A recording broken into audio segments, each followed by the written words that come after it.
All right. Hello. Void Dweller, G-chan. Oh, hey, and Apparition. Lovely to have everybody here. Welcome back to Higanbana no Saku Yoru ni. Last time. Holy fucking mother of Darkwing Duck. We had some crazy interdimensional shenanigans going on. I gotta say, as goofy as that was so badass. I wish Ryukishi would have done one of his famous, like over the top, action packed, brutal fight scenes. Like, instead of just resolving it so simply. Hello, Eternal Magician. Welcome to the stream. Because that was such a cool concept. I'm sorry, that just brought back, like, all my feelings of, like, back way back in the early 90s, before I knew anime was even a thing. Like, what I always wanted out of a show was, like my favorite parts of any shows were the multi-part episodes, where a story would continue for more than one episode. Could you believe such a thing? Rather than everything just being forgotten. And like, oh. I root for the villain to a degree. And that I want the villain to have a fighting chance. In that if the good guys win too many times, it gets repetitive. And like I want the villain to be brought to to actually gain some victories in their plan, and be stopped fully right before it's about to come to complete fruition. That's what I prefer. Yeah, and anyway, I got off topic. One of the things that usually happened where it was a multi-part episode, it was when there's an evil version from another dimension of the main characters, and everybody's the opposite. You get to see good versions of the villains, and it just, I don't know, that brought back all those feelings of oh man, I wish that GesoGeso Marie would have stayed as an archenemy of some sort. That would have been amazing. Because I don't know, just seeing those evil expressions on Marie, that was amazing too. And seeing Higanbana actually challenged by someone, which we have never seen before. Every fight with her so far has been a curb stomp. And I really, that would have been really cool. Imagine Marie and Higanbana working together to fight her. That would have been super badass. I would have loved to see that. Anyway, we've had quite a bit of lighthearted stories, but I think what I've been told is that we are going to get back to more of the brutal horror, that Higanbana is known for. Exactly, Ji-chan, exactly. So, without further ado, let's get back into it. Chapter 4, The Boy's Portrait.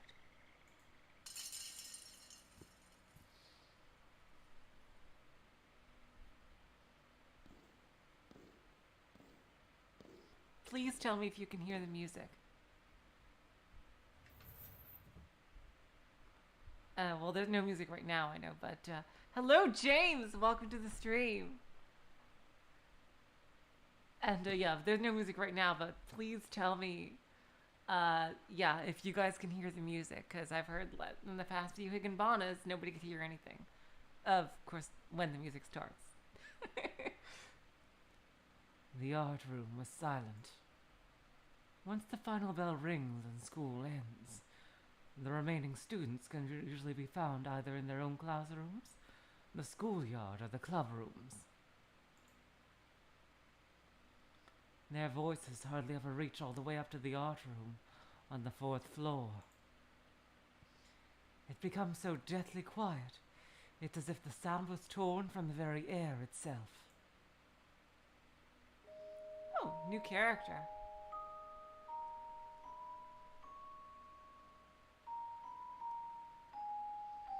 To the average student, the pieces of art adorning the art room walls and emanate a sense of eeriness. There are very few students who would go out of their way to visit this room after school just to see these walls of art. On that note, lately the entire student body has been talking about how the art room contains one of the school's 8 mysteries. Oh, I wonder which one it is.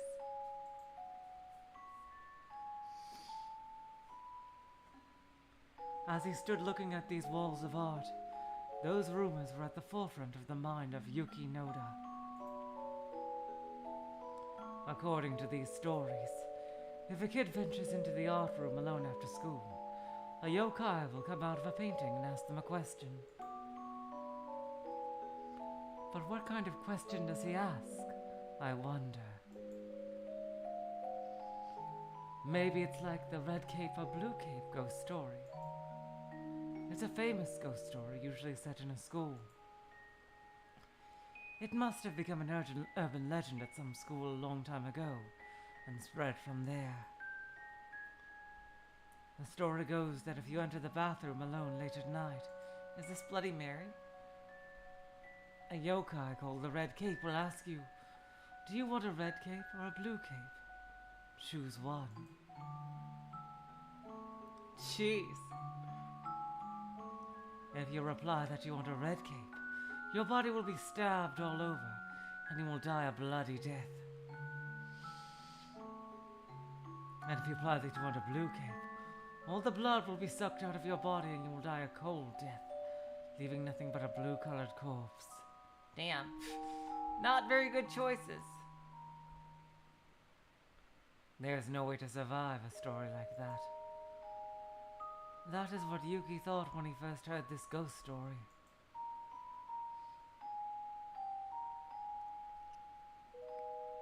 Both choices were bound to kill you. It wasn't fair. Apparently this ghost story changes depending on which school it's told at. Some versions of this story have the blue cape use water torture, and some even include yellow cape along with the other two.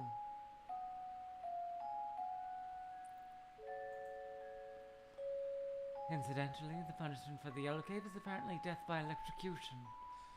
Damn, we're getting all the Pokemon in here.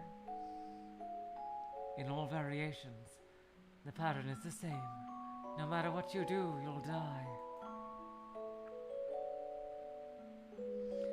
But according to his classmates, in the ghost story associated with the school's art room, there is one way out.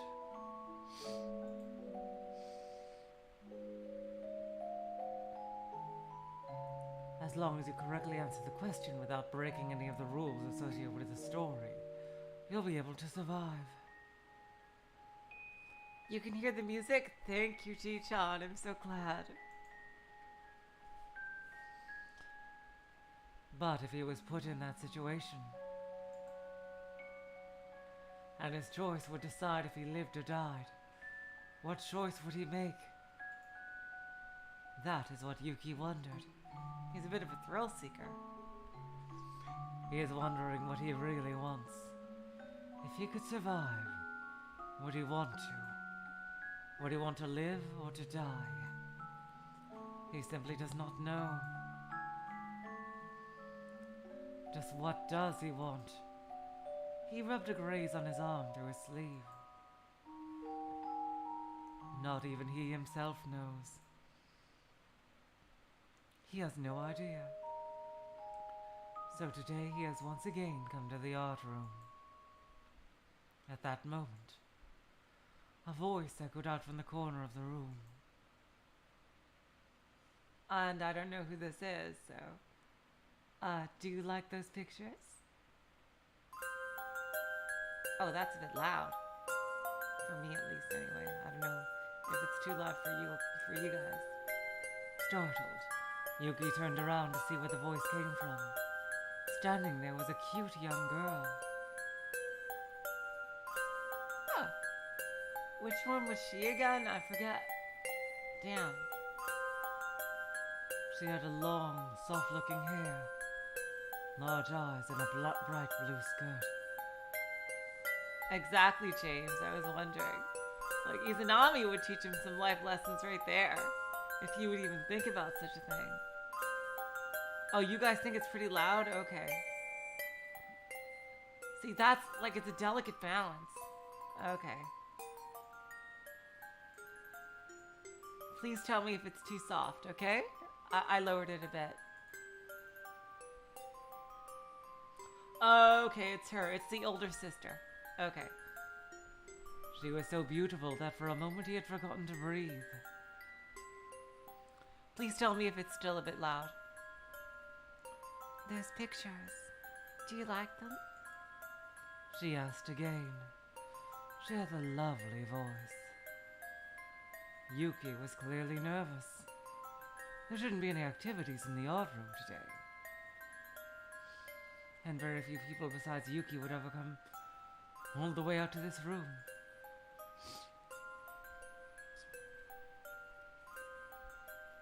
Yeah. I like them.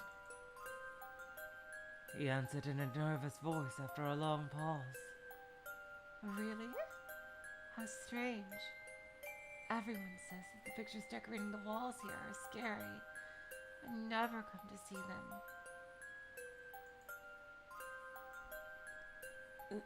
That does seem a little close-minded. He took another look around the art on the classroom wall. Among the pictures of pretty girls and cute little animals, periodically there were much darker paintings adorning the wall. He had once read in a book that seeing horrible and scary things is needed to develop a sense of aesthetic. If all you ever see are pleasant and pretty things, then that can have a negative influence on your mental and emotional state. But even so, he couldn't help but feel that some of the art on these walls were too extreme.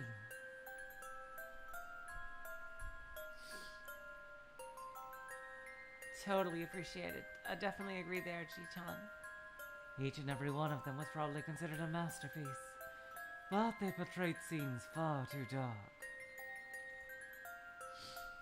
And they were so scary that if a kid saw them in the middle of the night, they would probably burst into tears. All the kids who come to this room think that they're scary. They say that they make the art room look like a haunted house. Oh, that was her? God damn it. All the kids who come to this room think that they're scary. They say that they make the art room look like a haunted house. The girl spoke with a smile, but something about it seemed lonely. I mean, sure. There are a bunch of scary pictures here, but I like them. These pictures. Really? Yeah. I see them all the time. But it always amazes me at what impact the art of a great artist can have. Yuki may be too young to completely grasp the meaning of these works of art.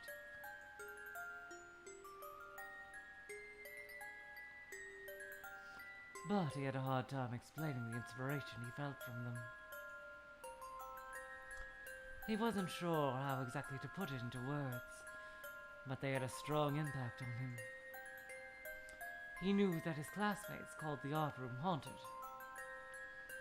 He thinks it's natural for them to think that way. Yeah, smug is a gigantic aesthetic in Higanbana. But for some reason he really liked the art room. He knew that there were a lot of scary pictures in the room. And they scared him too. Void Dweller, did you see Sonic.exe the musical? Someone actually did that. It's fucking amazing.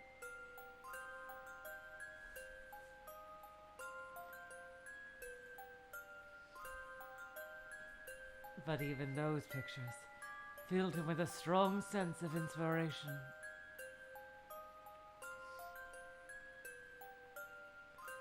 This art room frees him from the monotony of his everyday life. It is an airport to another world.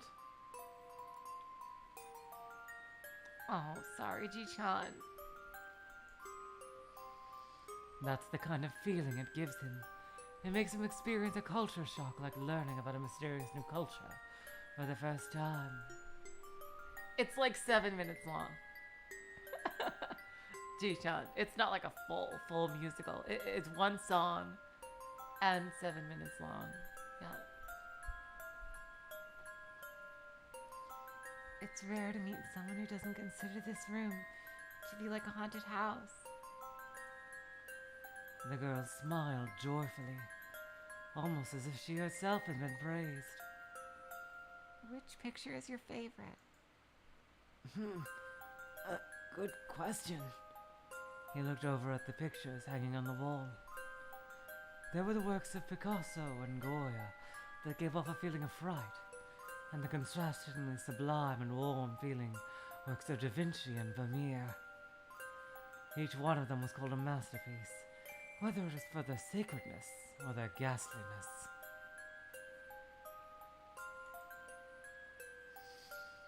But Yuki's favorite painting was not one of them. I think my favorite one is this one.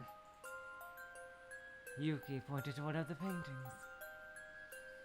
The girl's eyes opened wide in surprise. It was a somewhat plain painting. In terms of impact, it was hardly comparable to the others on this wall. However, to Yuki, this painting was the most impressive. He genuinely believed that it was prettier than any of the other paintings.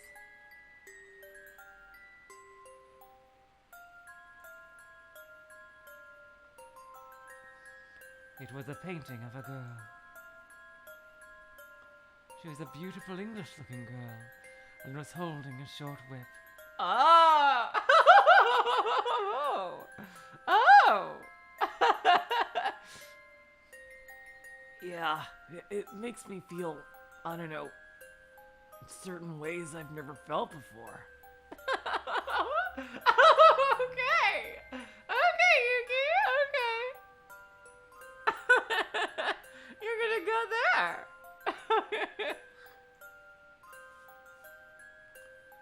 She had very soft-looking hair that went down to her shoulders. He had a strange feeling that she might have been a prosecutor. Oh my god, oh wait, you said that at the exact same fucking time as I thought it! And she wore a bright blue skirt. Wait.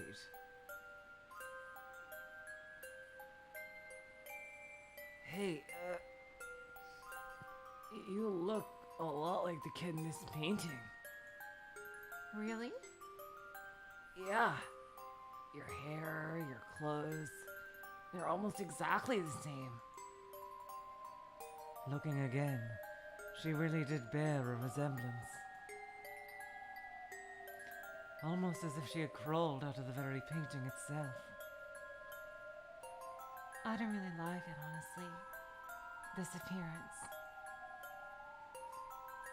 The girl replied with a bitter smile. What a strange kid. If she didn't like how she looked, then all she had to do was change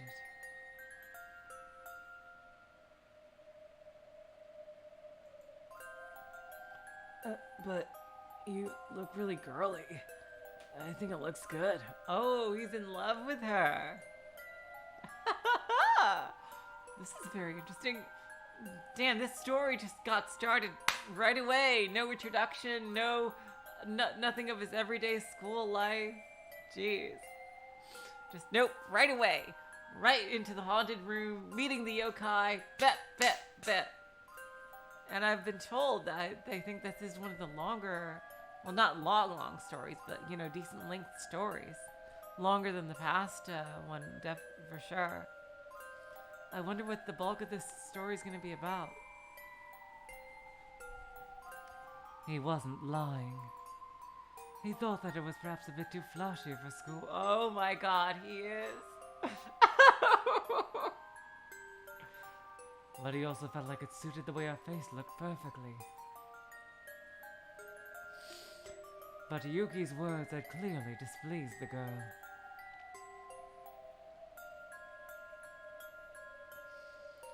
She was obviously scowling, Her large eyes were now narrow and glaring at Yuki. I'm sorry. He frantically apologized. Did he say something wrong? If you really don't like how you look, why not try changing your clothes? Or maybe cut your hair shorter? Once again, he immediately regretted opening his mouth. It's possible that her parents may be strict, and they wouldn't let her choose her own clothes or hairstyle or something like that. But this time, unexpectedly, she smiled at him.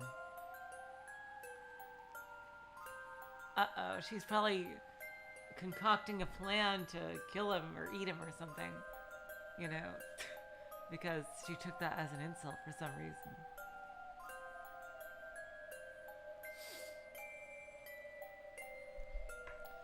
Like a little flower opening up its petals, a cute smile spread across her face. I see. You're right. It might be nice to change things up every once in a while. I've never thought of it that way before. She really does say some strange things. There's no way that she would wear the exact same outfit every day. Still, he was relieved that she was in a good mood again.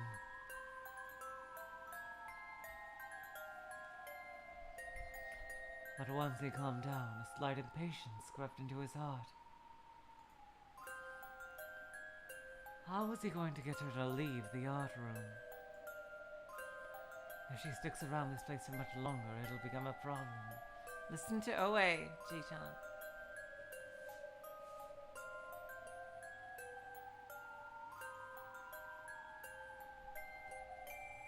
She's absolutely right about that. Because for what Yuki came to the art room to do, there couldn't be anyone else here. He doesn't even realize that she's the ghost. No, actually, Yuki still wasn't sure whether he wanted to do it. Why was he coming to this room every single day? He feels like he has nowhere to go. But if someone could save him from that feeling, would he want to be saved? Hey, Izanami, got another one here for you.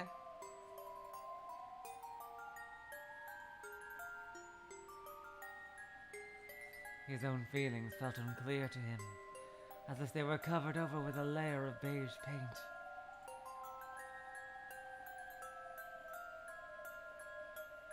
Does he really want to keep living with the pain of having these vague feelings? Or would he rather just make it easy for himself and just die? Jesus Christ! Everyone in this school, my God! Fucking hell! Oh my God!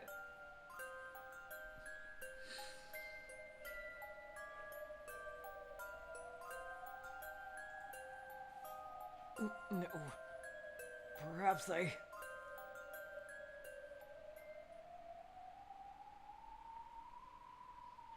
As he was thinking about this, the girl turned and started walking towards the door, as if she were about to part ways with him.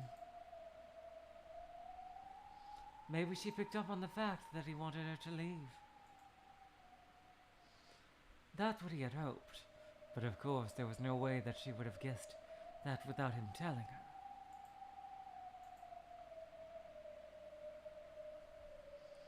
The girl stopped directly in front of a picture hanging right next to the exit. It was an oil painting.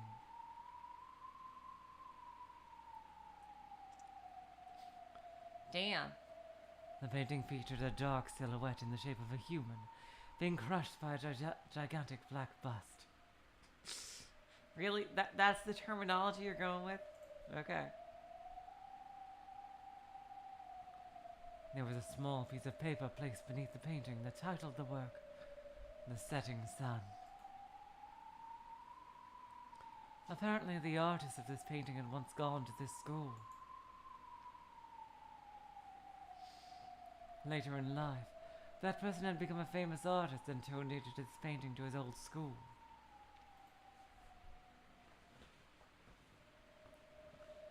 What was the name of that person again? Yuki remembered that Shintani-sensei had told him at one point. She was a kind and beautiful art teacher who happened to be very popular with the boys. Just thinking about that teacher caused a pain in his chest.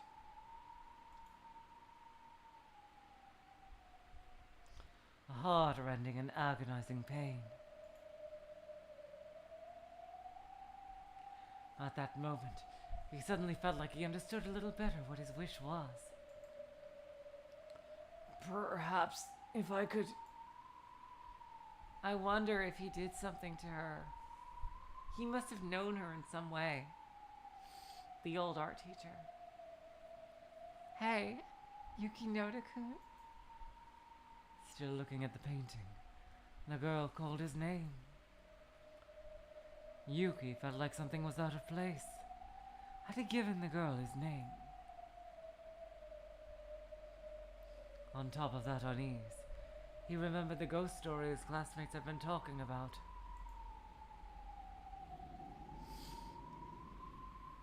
I wonder why we haven't gotten her sprite yet. Whispers about one of the 8 mysteries of the school. About the yokai that would crawl out of a painting after school in the art room and ask a question. If you couldn't answer that question correctly, you would be cursed or killed. The name of that yokai was... Oh! Renoir of the art room. That's right, this is the one we didn't see. That was sleeping. I see. Okay, so that's not the older sister.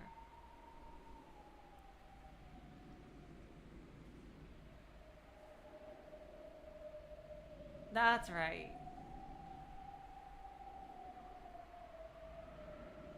This is the one that we didn't see. I wonder if we will get a story about the older sister. She's one of the few now we haven't really seen in action.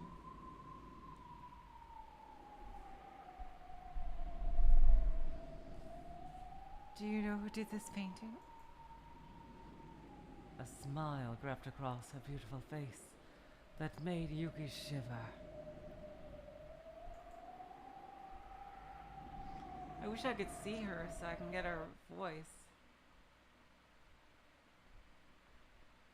Okay, yeah, I think...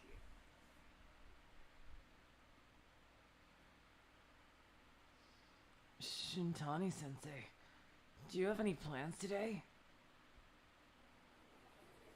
Oh, it's her. Okay, let's see. Oh, you think that's a good voice for her? Because that's the voice I used for the older sister. But yeah, it looks like it fits her too. Let's see. God, yeah, I'll just stick with that and do a different voice for the older sister then when she comes back. Because it looks like that'll fit her. Nafumi Shinchani was straightening out a stack of documents on her desk when a voice called out from behind her. The coffee maker was located directly behind her seat in the staff room. Wow, prime fucking real estate there. So it was not uncommon for other staff to make small talk with her while pouring their coffee. That's gotta be annoying though. Someone going behind you and like every time they want to get a coffee and like, you know, like taking a peek at what you're reading or doing. Damn, I take it back. Not as prime real estate as it might seem at first glance. Because while I would love being near the coffee, I would really hate people walking behind me all the time. Cheers.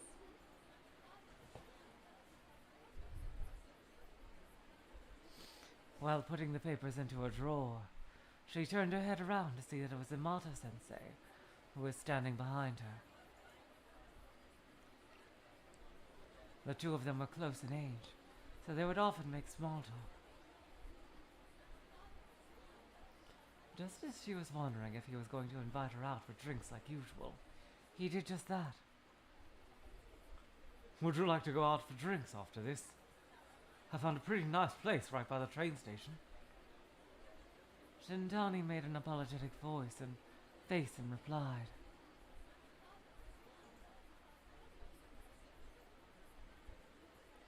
I'm sorry.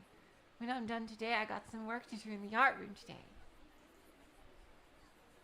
Yamata-sensei has invited her out many times before.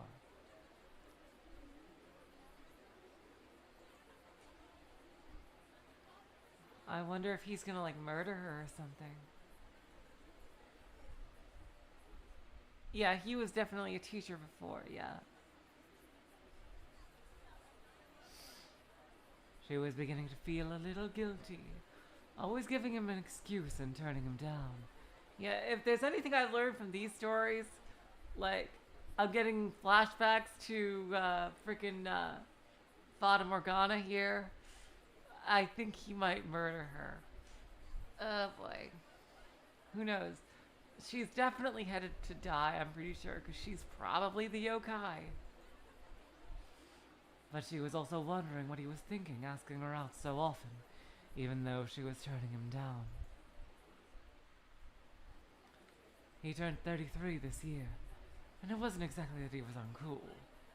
He had a good sense of uprightness, and was popular among parents and other guardians. 33. 3 years younger than me!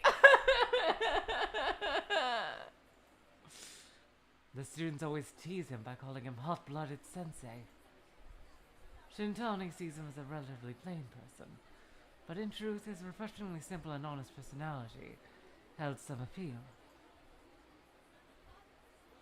But sorry, Shintani isn't interested in older men.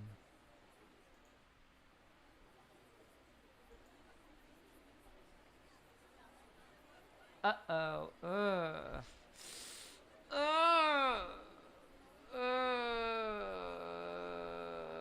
Okay, have a good sleep, OA. Oh, God.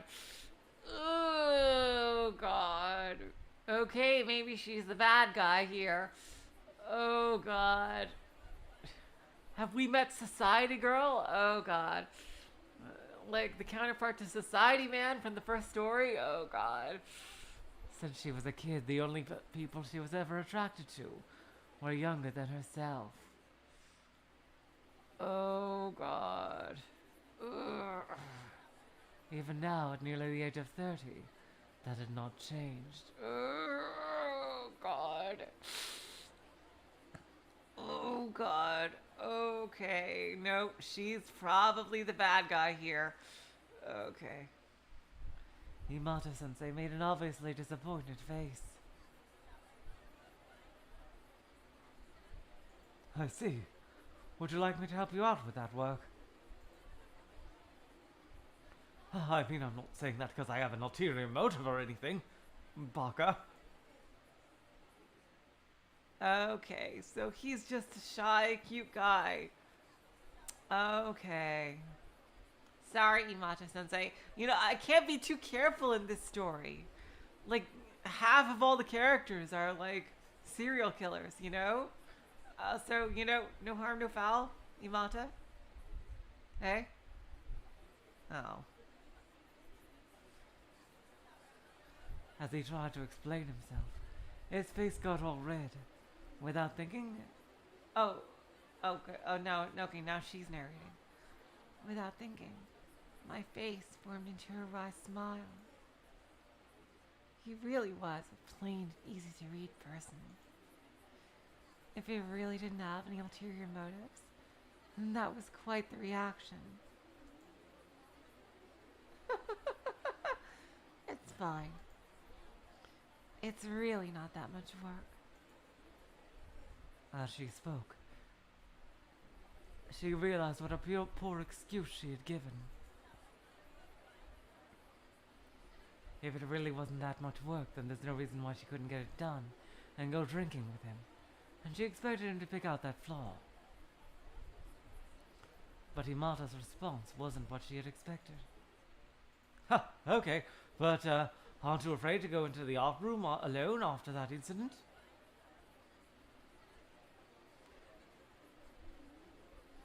Shintani strained to maintain her smile. That incident. Those words alone made her vividly recall one student's face. Yamata-sensei's face immediately turned to an expression of regret, and he apologized.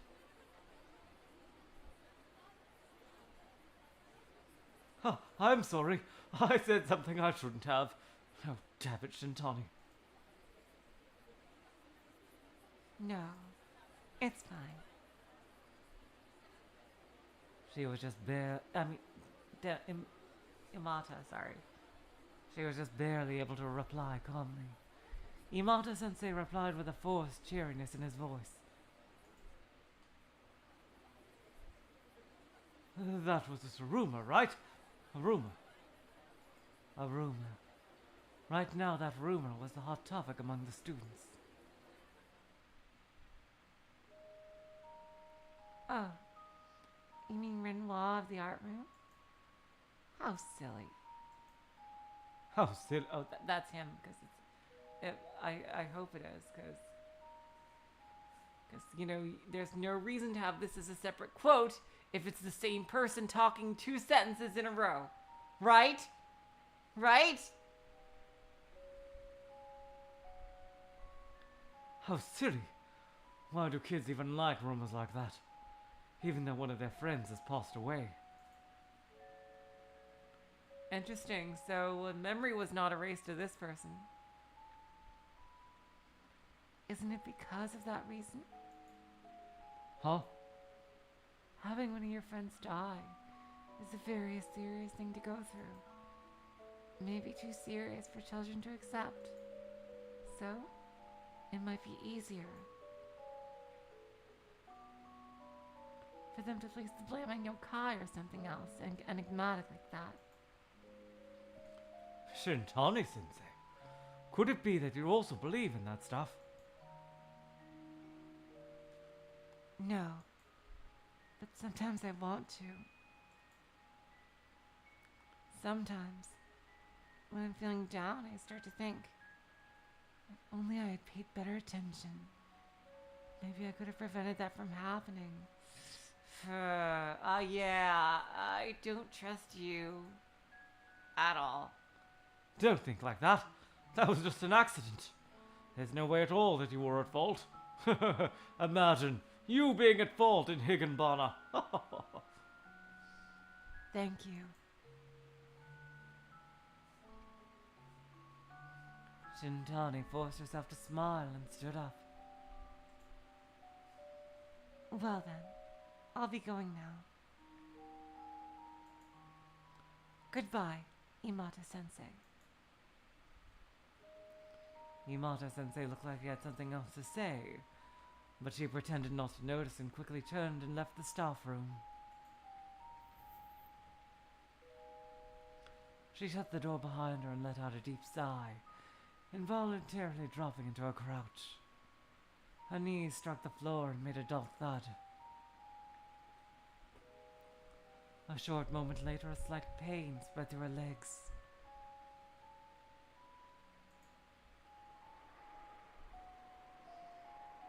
It's been a few weeks since that incident, but the thought of it still brings a pain to her heart.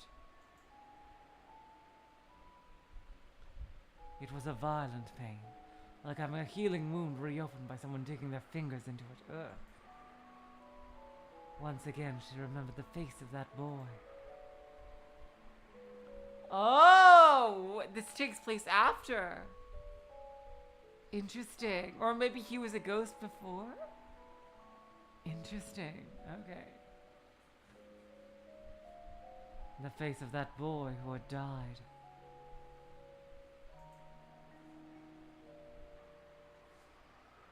Okay, so... Oh, I thought this was a flashback. But it's actually taking place after. Interesting. Okay. Her chest mercilessly and suffocatingly seized up. Shintani muttered to herself, too quiet for anyone else to hear.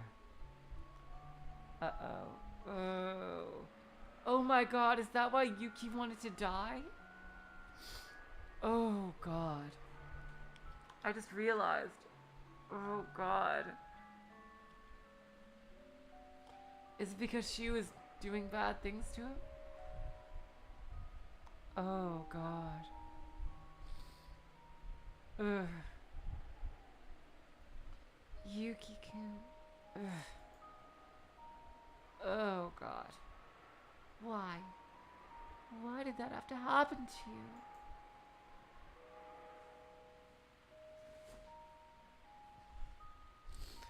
Yuki Noda passed away last month. Yep. A teacher patrolling the building after school found him crushed underneath a plaster bust in the art room. Okay, so that's how he died.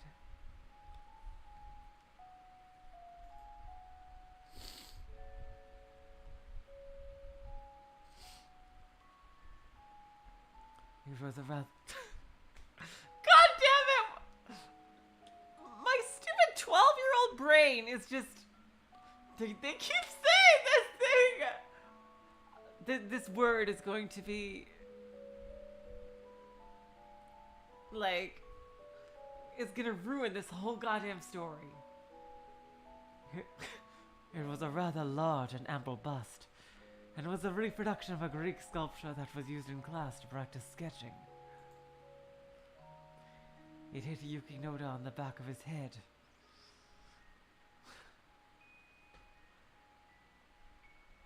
Someone called a lawyer in a blue suit to try to solve the murder, but not even he could do so. Officially, the cause of death was extensive blood loss, but he probably died instantaneously.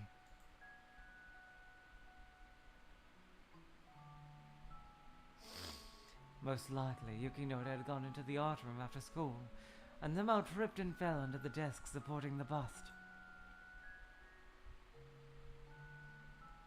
At that point, he bumped the legs of the desk, and the bust resting on top of it lost its balance, and came toppling down onto Yuki. God damn it!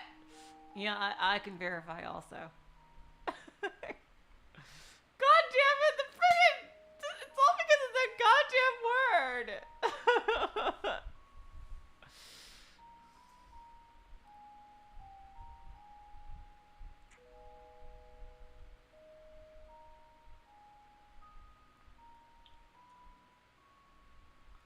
That is nearly everything that is known regarding the circumstances of the incident.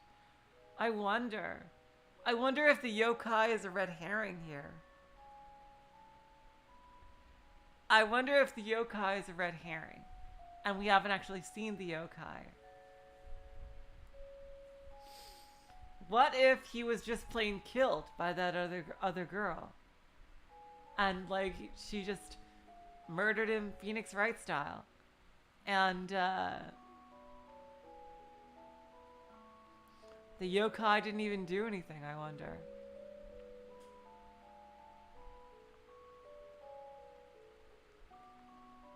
But the yokai might come down later and, like, you know, punish the guilty party.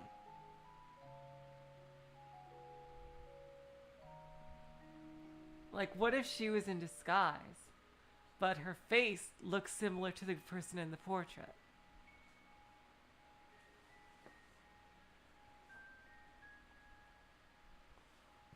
Like, and then, like, it was probably her, but, like, the yokai is gonna get vengeance for Yuki.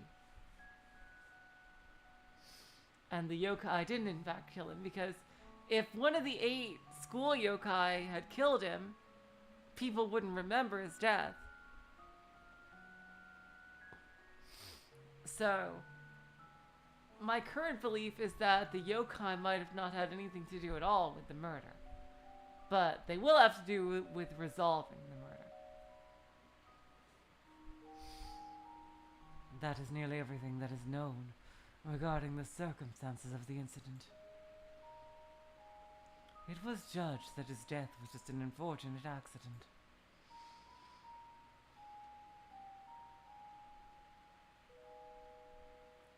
I mean, Ji-chan, there was that whole thing about, you know, she loved people younger than herself. Like, that's kind of a red flag. It's very possible. Although it could be a red herring instead of a red flag. I don't know. You know? Hopefully, and I'm hoperson that she means guys in their 20s. Like, but in this story, probably not. Ugh. And because of all that she put Yuki through, maybe that's why he wanted to die. Because of, like, what he suffered from her.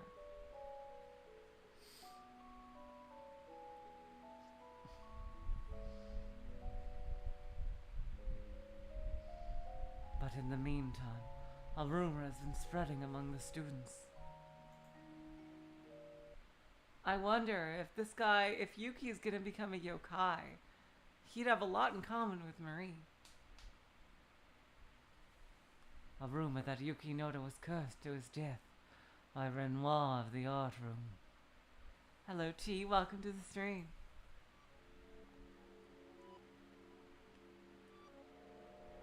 Renoir of the art room is one of the 8 mysteries handed down from year to year in this school.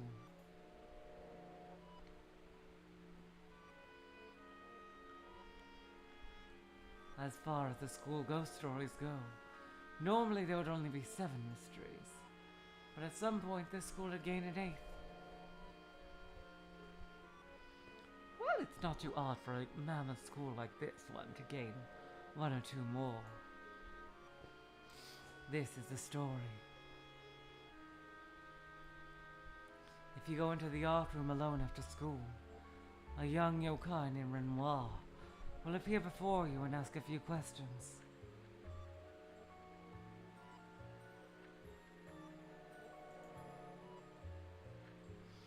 Okay, thanks Alex. Okay, so deaths that look like an accident don't require a memory wipe. Okay, interesting.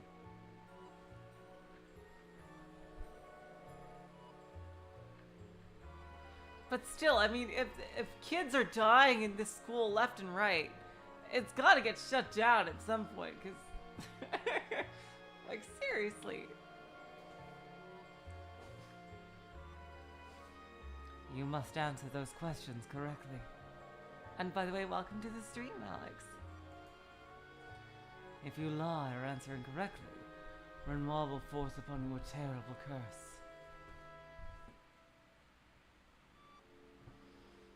I mean, it seems, out of all the ways to die listed, it seems the least painful.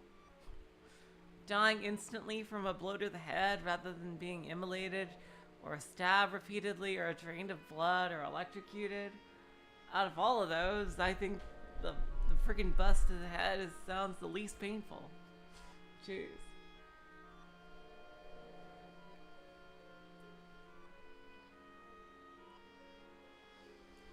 Was that curse to blame for Yuki Noda's death?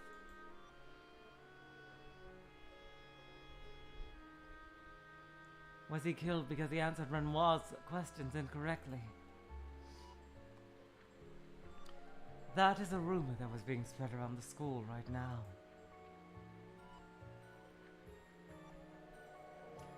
But Shintani didn't believe that rumor in the slightest.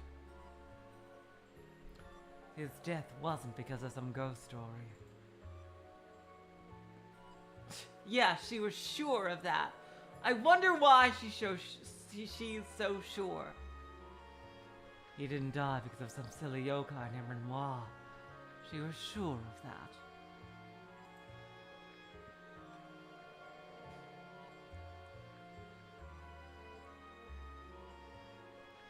But no matter where the blame is placed, that doesn't change the reality that he is dead.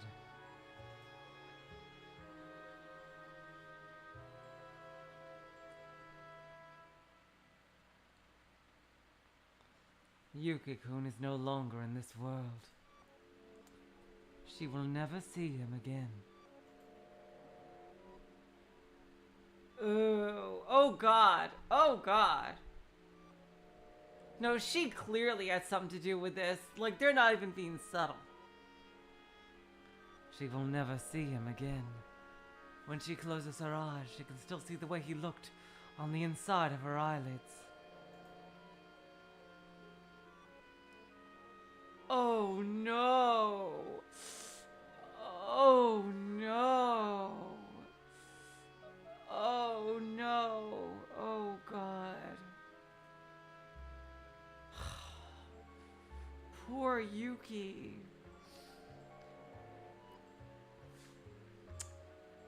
I'm your biggest fan, Shintani-sensei. Oh God. Oh God. Oh no. His smiling face, looking down at his feet bashfully. Oh God. No, totally, Ji-chan, totally. She could so easily remember his smiling face. But never again could she see it with her own eyes.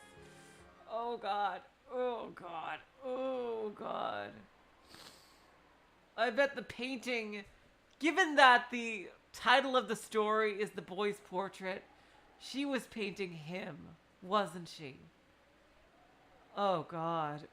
Oh God, she probably, oh God. Oh God.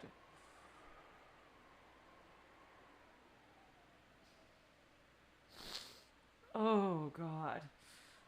I really want her to get eaten by a yokai right now. Nor could she ever complete the painting she had been working on. Oh God.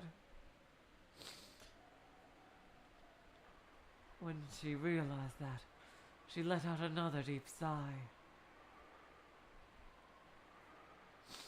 The sigh spread throughout her body, descending down to her feet and hanging heavily there like a sediment in a glass. Yeah, Ji-chan, you and I probably have the same idea here. And yeah, it's really bad. Oh God.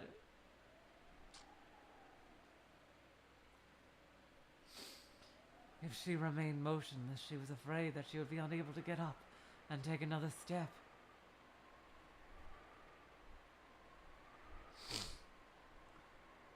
She used up all her strength to force herself to stand up before that could happen.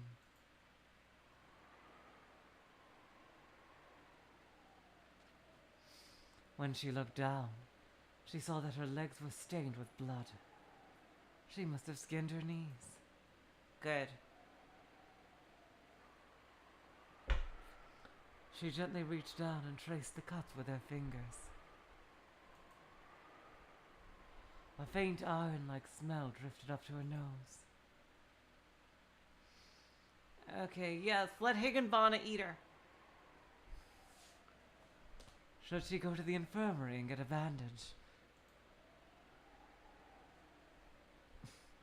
Shintani wiped the blood from her fingers onto a handkerchief and began walking, trying to get the image of Yuki Noda to leave her mind. Oh God.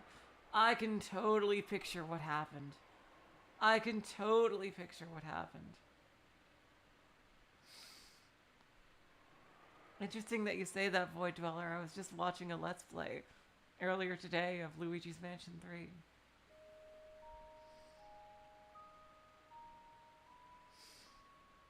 I've stayed behind after school for too long again. I need to hurry up and finish my work, or it really will get dark. Shintani took the time on her way up the stairs to the 4th floor. The school nurse was also close in age to her and Imata-sensei, so every once in a while Shintani would end up going to the infirmary to talk to her. She was nice, maybe a little ditzy sometimes, but Shintani still enjoyed talking with her. She had intended to just get a bandage and get back to work, but she ended up staying for tea as well. Hello, Princess of Ballads. Long time no see. Welcome to the stream. I wonder if I should invite her to the art room for tea this time.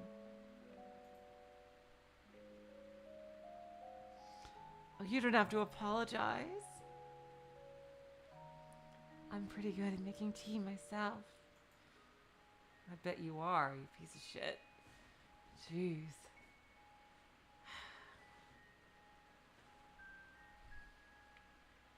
I'm so sorry, Princess of Balance. You do not have to apologize.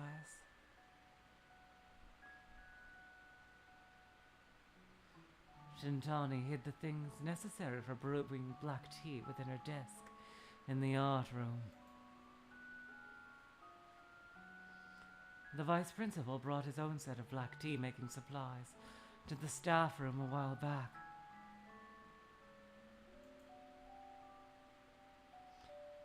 So she decided to do the same and snuck her own set into the school.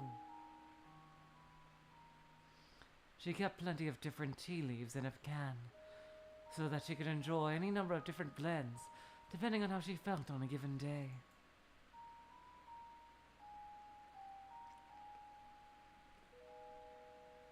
Before starting her work today, she decided to make some chamomile tea.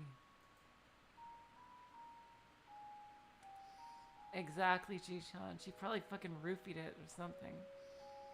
For other people, I mean. That should help her calm down and relax. She opened the door to the art room and she continued to consider what type of tea to brew. But as she did, something suddenly felt out of place. She felt like there was someone inside the room.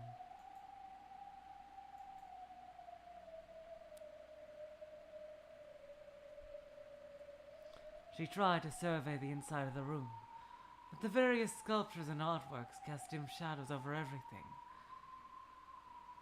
and she couldn't properly assess if there was someone or not. Is anyone in here? She flicked the light switch and the lights came on.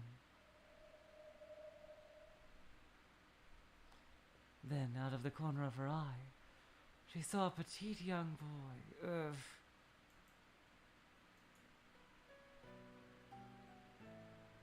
Upon seeing him, for a moment Shintani forgot to breathe.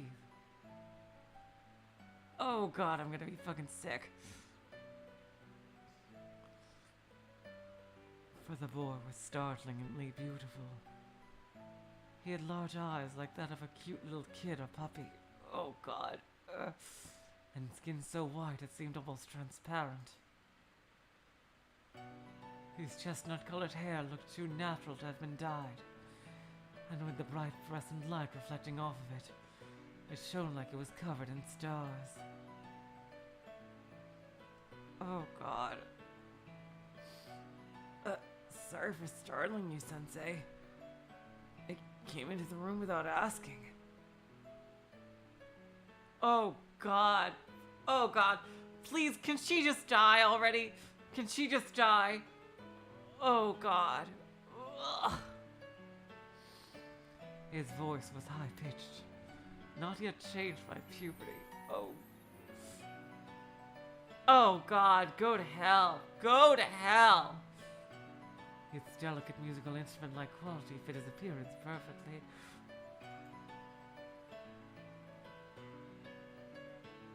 Oh god. Oh god. This is making my fucking skin crawl. Oh god. Ugh.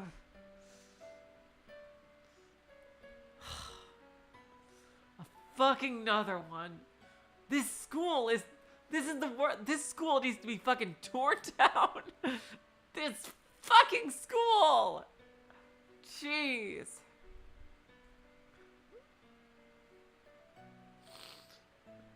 Has there really been such a pretty young boy going to our school? Oh god. There are a lot of students that go here. Oh, now it's back to the third-person narration. There are a lot of students that go here, but she doubted that such a conspicuous kid would go unnoticed by her for this long. Oh, give me a fucking break. Can you just choke on it? Maybe he was a transfer student? Oh, God. Ugh.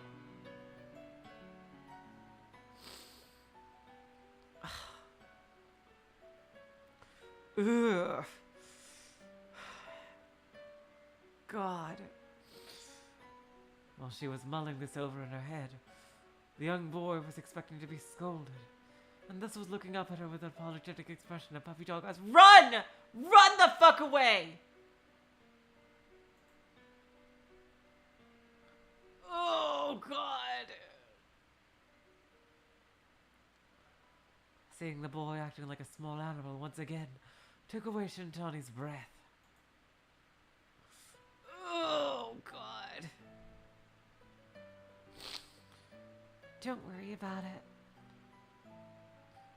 Is there something you need in the art room? Hardly how shaken she was.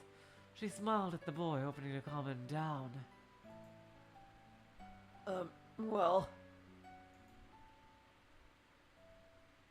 Could it be that you want to join the art club? Unfortunately, the art club isn't active right now, since that accident which has happened so recently. no, it's not that. I just wanted to see this painting.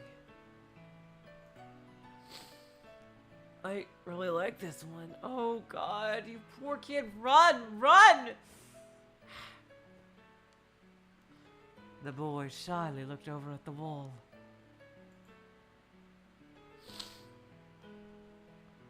The walls in the art room were covered with famous works by artists like Picasso, Vermeer, and Leonardo da Vinci.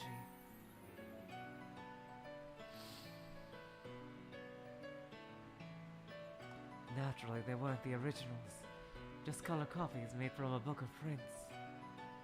But by putting them in decorative picture frames, they managed to look rather impressive. The one that the boy was looking at was a work by M.C. Escher. Crazy Stairs! Let's think about Crazy Stairs. How about that?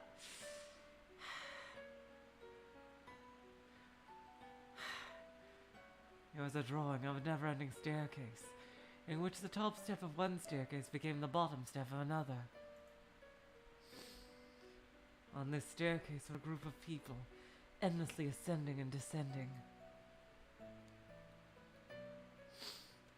It's a print that puts the so-called concept of impossible objects, like the Penrose Triangle and Devil's Fork, to use. Yeah, just think about Izanami. Yeah, just think about Izanami. Yeah, of course, Princess Val, it's Crazy Stairs. Think about Izanami just killing this lady and putting her in like in the boiling stomach acid dimension. Think about that. Just think about that like just a nice pleasant thought like that. Oh, go to hell. I like this one too. Isn't it cool? It fools your eyes. The boy looked at her smiling face and blushed, his cheeks turning a shade of light pink. Oh, God.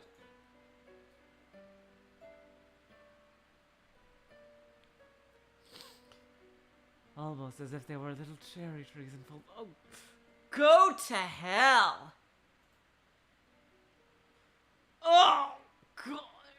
Oh, God, this is just... Oh, my God, this is stomach churning. Oh!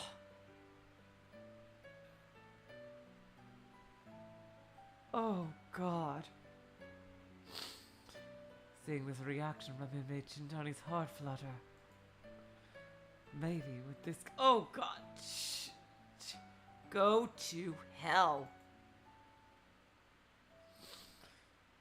Glancing out of the window, she saw that the sun was already setting. The students have long since gone home.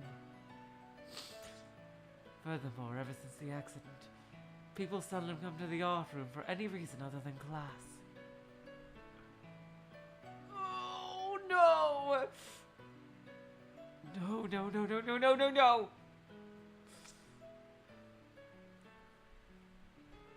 Shintani gently laid a hand on the boy's shoulder.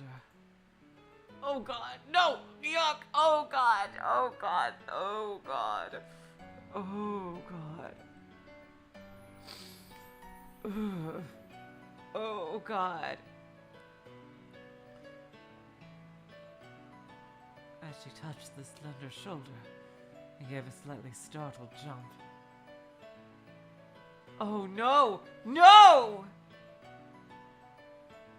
Hey, can you spare some time? Huh? I fucking knew it! Oh God. I was wondering if you might be a model for the picture I'm drawing. Seemingly surprised by a sudden request, the boy's eyes opened up very wide.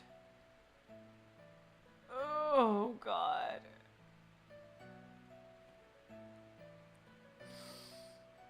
Maybe with this kid, I'll be able to finish my drawing.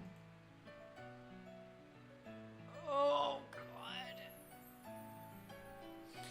Can a yokai please just eat her right now? Please? Please? Izanami? Please?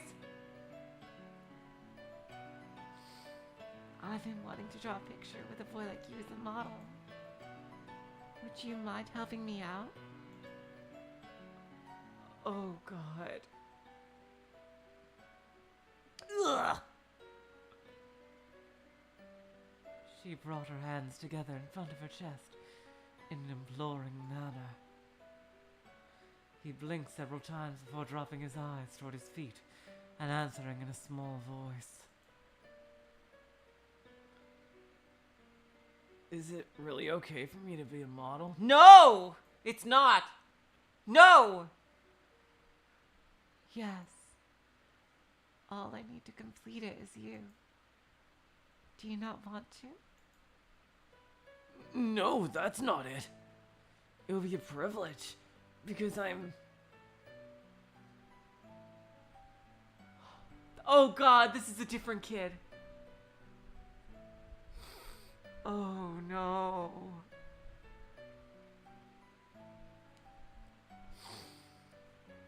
And then, while looking down at his feet with an embarrassed smile, from his mouth came the exact same words that Yuki Noda had said a few months before. Oh God, it's a different kid.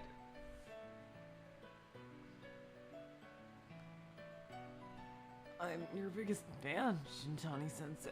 Oh God. Please cut, cut! I beg of you to cut. Cut away. Oh God. Ugh.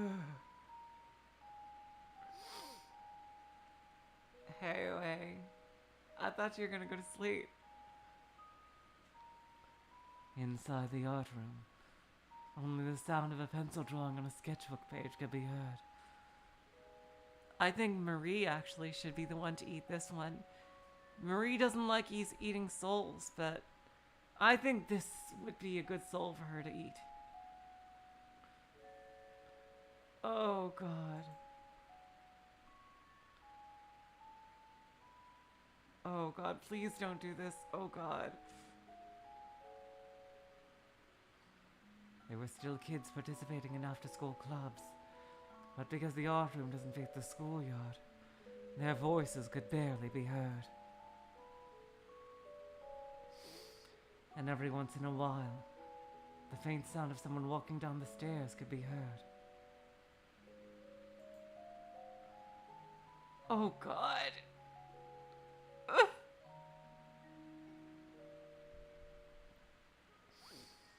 No need to be so tense, okay? I want to make sure you capture your natural facial expression. She smiled at the young boy modeling on the chair. Oh God, oh God. Hoping it would ease him up a bit. He did have a small smile on his lips, but his expression seemed stiff. Marie? Marie, I think this one is one you should eat.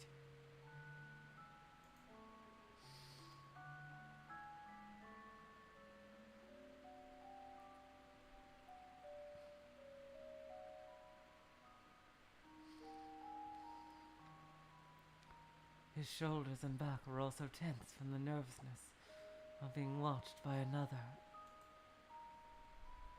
Oh, God.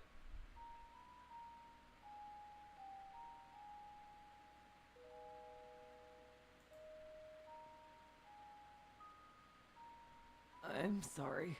I'm not really used to doing this, so... Don't worry. It's your first time being a model, right? No. Actually, I've done it once before, but that was a long time ago.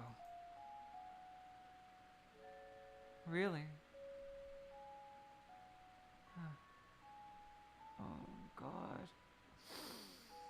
Oh, God.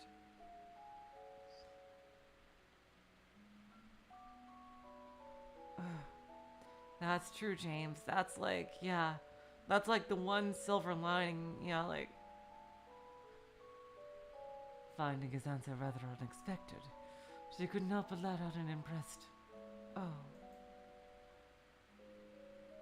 Ugh, that. I want to punch her fucking face. Seriously, that is a punchable face. Did you model for a painting? Or was it for a photograph? The boy made a troubled face, as if he wasn't quite sure how to answer. Yeah, I hope this kid is a yokai.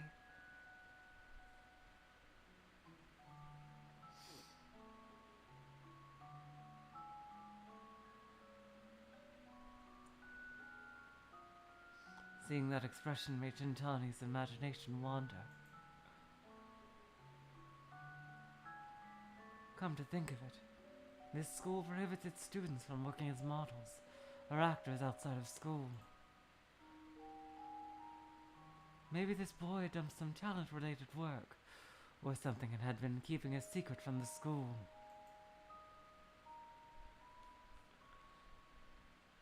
Oh, God. At any rate, he certainly had the looks for it. It wouldn't be odd for a talent agency to scout him out.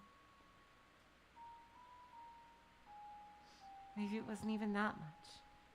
Could have been that he did voice work, promoting a store on street corners and modeled for a magazine.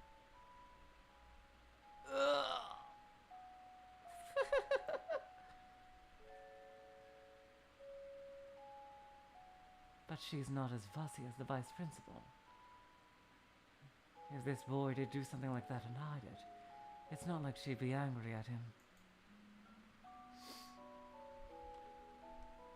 When Shintani decided to drop the question and continue her drawing, the boy looked relieved. I wonder if this kid is Renoir.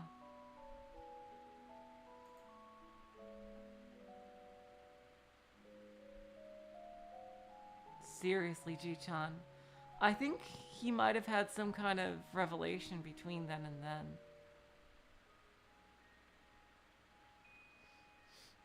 Probably around between episodes 2 and 3 of Umineko is when I think he kind of reevaluated some things. Because I think that's when he really started to change how he wrote certain things and became a lot more socially aware of how things might come off. I think around then is probably when it happened. And jeez.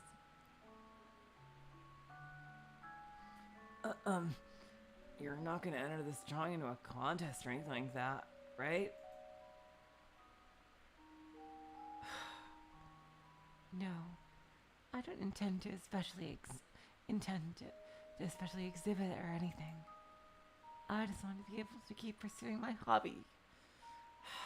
God, please kill her, please.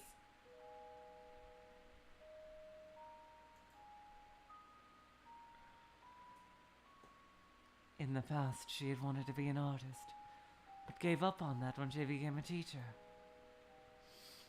She still likes art, but she's accepted how things are. Ugh.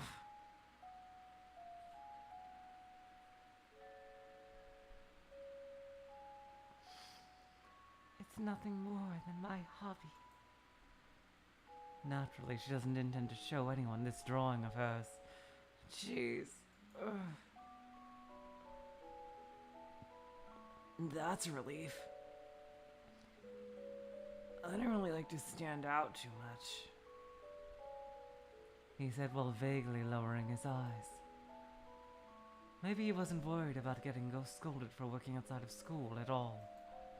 Maybe he's just shy.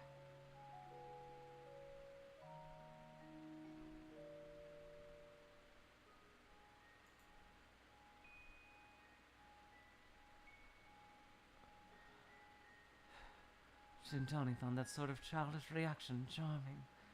Oh, go choke on it. Seriously, fucking choke on it. Really? But... Ugh.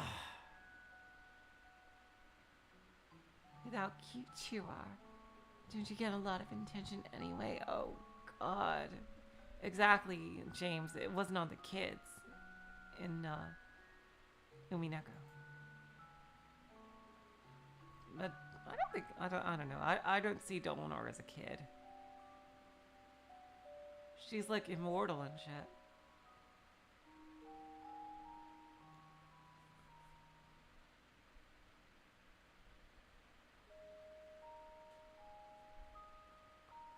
I bet the girls in your class won't leave you alone.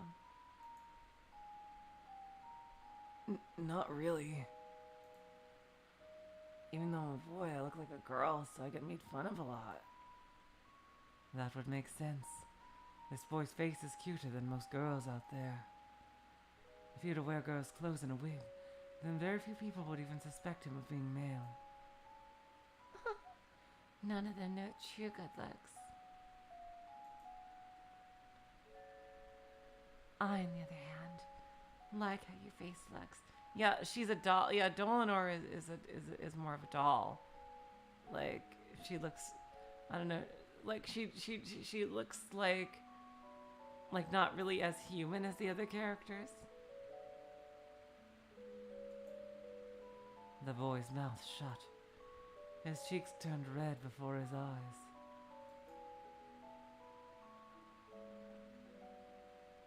She pretended not to notice his cute reaction and kept moving her pencil.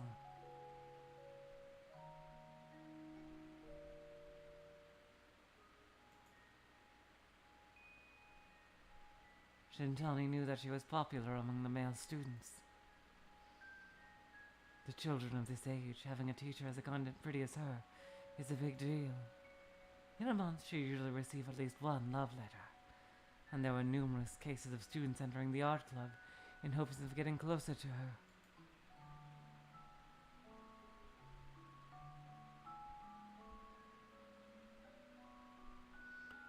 The embarrassed-looking boy, still averting his eyes from Shintani, suddenly opened his mouth to say something. Please let it be you're a yokai and you're gonna fucking kill her. Please?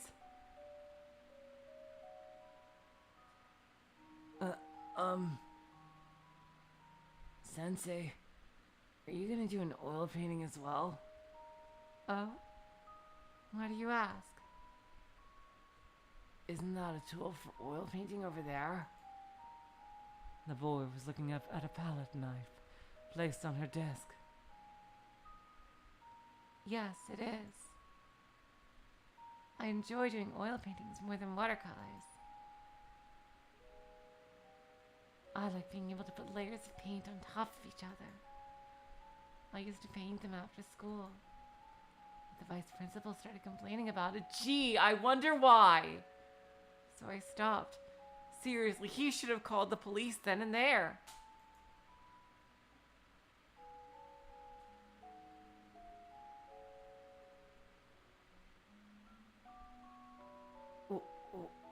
Why? Did he get mad at you? Oh, God. He complained that the smell of my oil paints would never air out of the room. Besides, since I don't actually teach oil painting in my classes, he said that I shouldn't use the art room for my own hobbies. Really, he's such a stubborn person. Even though he always brings in his own stuff to the staff room. I like oil paintings too. I mean, I can't really do it, but I like looking at them. The boy spoke with a smile. It looks like he's eased up a bit. Ugh.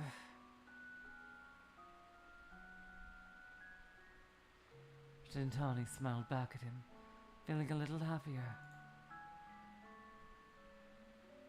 She may not be able to do oil paintings here anymore, but that hasn't stopped her from using it for her own hobbies. Oh God, please just die. It's gonna be so satisfying when she dies screaming.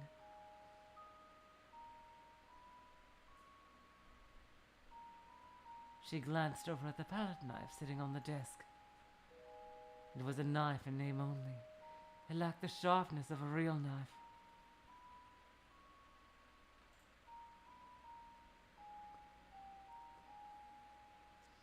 It's a tool used for mixing oil paint and applying it to the canvas. However, Shintani did not use it for painting. Oh God, what did she use it for? Oh God. No, I agree, James. I agree, James, with that. Yeah. It's kind of sad in a way. But yeah, I agree with that, James. Especially with, like, how Sakonia is written. Which,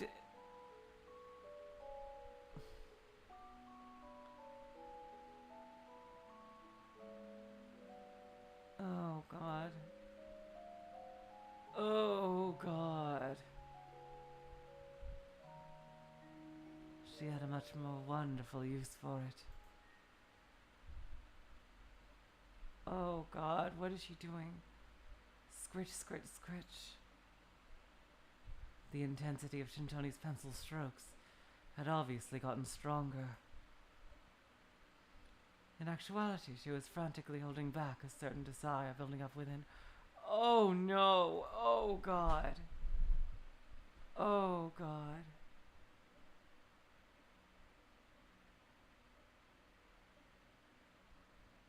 Ugh. No. I have to hold back. I have to be patient and take my time. Oh, God.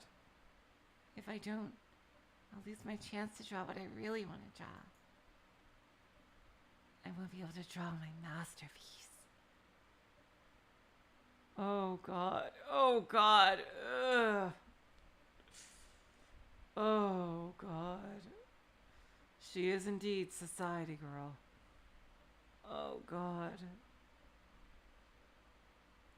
In order to earn this kid's trust, I need to bide my time for 2. No, at least 3 weeks. Besides, it hasn't even been 1 month since Yuki-kun died.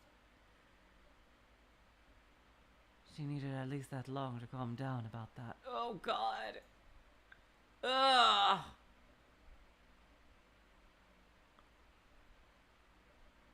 She wondered how long it's been since she started her sketch. When suddenly the boy opened his mouth again. Sensei? His voice was much lower and meeker than it had been before now.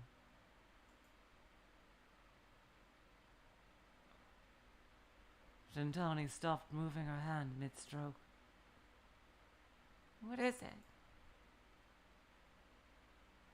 Have to happen was... Why did that accident have to happen to Yuki-kun?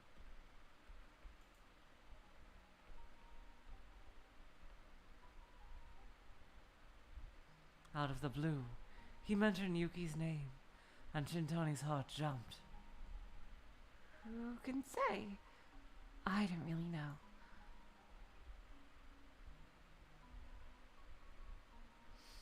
Trying to hide her off guard as question caught her, she faked a calm voice and replied with her own question. Were you Yuki-kun's friend? No.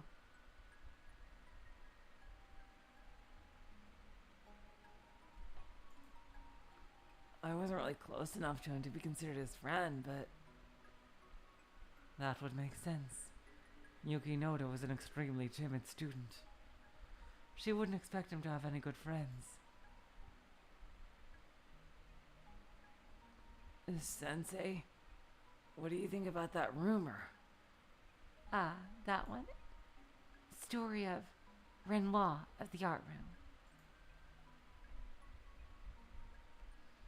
The boy nodded his head and looked over at the wall.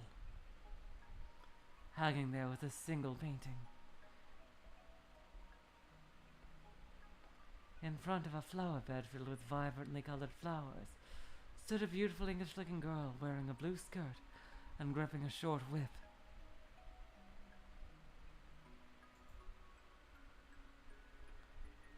Her eyes looked awfully cold, and her smile horribly lonely. Oh, it's a real painting. Interesting. This was Pierre-Auguste Renoir's child with a whip. Once again, Shintani recalled the rumor that the students had been spreading.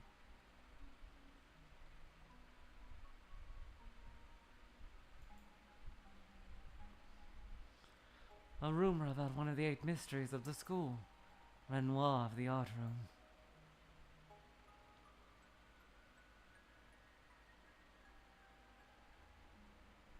Yeah, I think she's even worse than Kanamori. Like, also Kanamori was very over the top. Like, but she is just too realistic. And, oh god.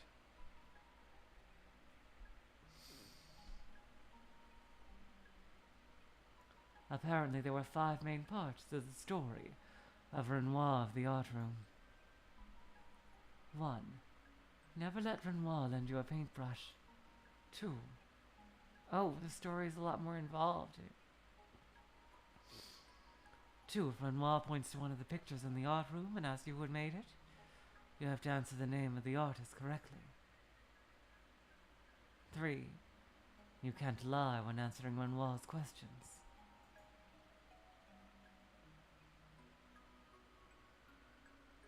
I see. So, it almost seems like Yuki broke one of the rules.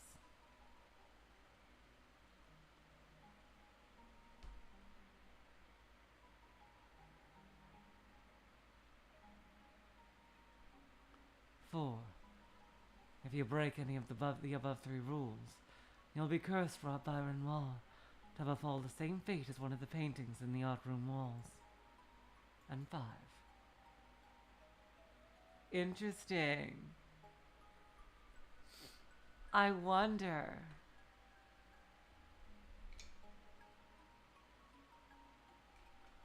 I hope that this kid is Renoir. Because didn't she say that he looked just like a girl? It might very well be her.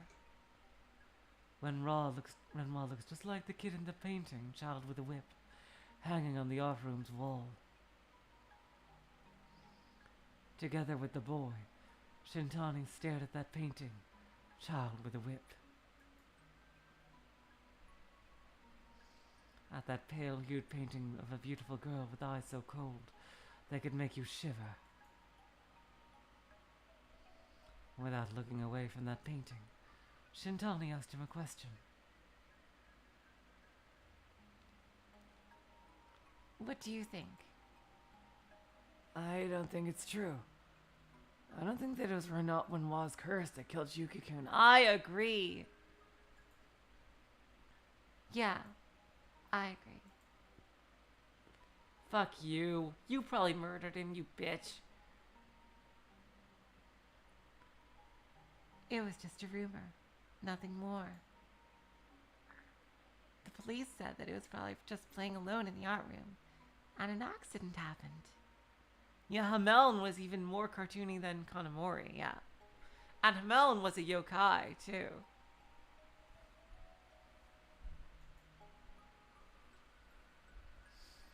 He probably just tripped at some point, and unfortunately that bust fell on him.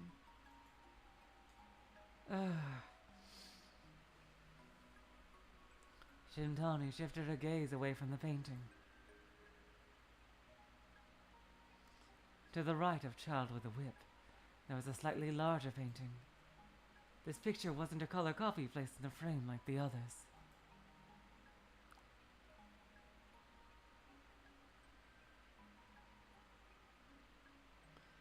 It was the real thing, an oil painting done on a canvas, unlike any other in the room. The Setting Sun by Yosuke Sakurazaka. Yosuke? Huh. Just thinking of Persona 5 of it. Shintani heard that Sakurazaka was a student that graduated from the school a long time ago.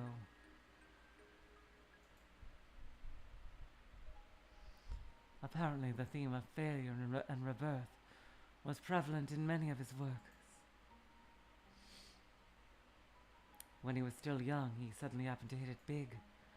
And when that happened, he decided to donate this piece of art to the school he graduated from. Huh. I wonder what he has to do with this. Interesting.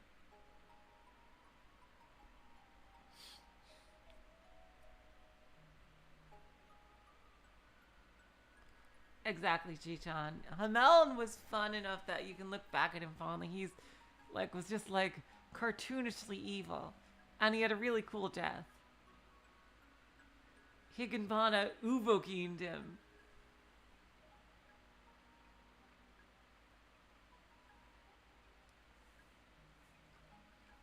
And this painting was originally what started that rumor. The rumor that Yuki Noda's death was the curse of Renoir of the art room. The Setting Sun was an abstract painting.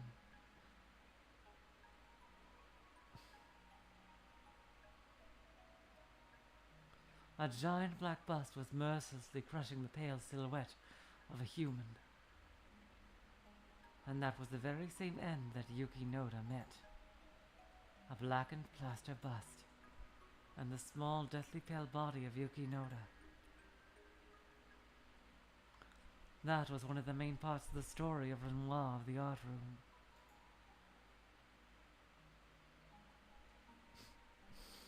Whoever breaks the rules of the story will be cursed by Renoir and will meet the same fate as one of the paintings on the art room walls. Oh God, apparition. Oh God. Yuki Noda had an encounter with Renoir in the art room after school and had to answer her questions. He was then either unable to answer her question or told to lie, and was killed in the same manner as the Setting Sun. That is a rumor that had been spreading around the school. Still staring at the painting, the boy's face distorted, mouth shut tight. Of course, Chi-chan. He may have been imagining the scene of Yuki's death. Sorry. Let's drop this conversation here. Shintani smiled at him, but this time the boy's cheeks didn't turn red. His brow was furrowed, and it looked like he was desperately trying not to cry. I wonder why. He also could be related to this Yosuke guy.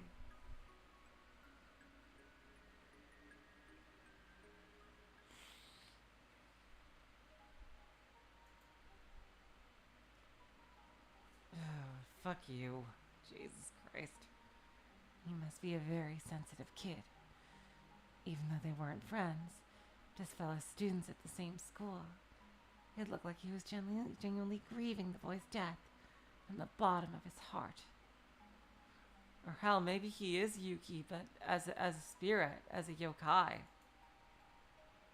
Either as a yokai or a ghost.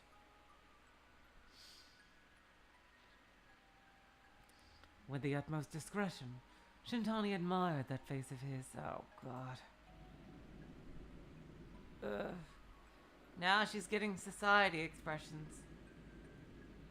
Such a heartrending and pained expression. Oh no, oh no, oh no.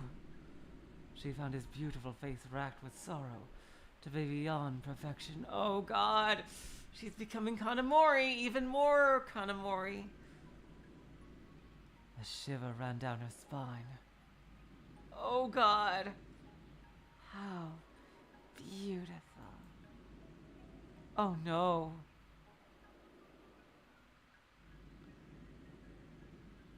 I'm at my limit. Oh no, oh no, oh no. A temptation was rising in her heart. It wasn't much, but it was still too much for her to hold back any longer.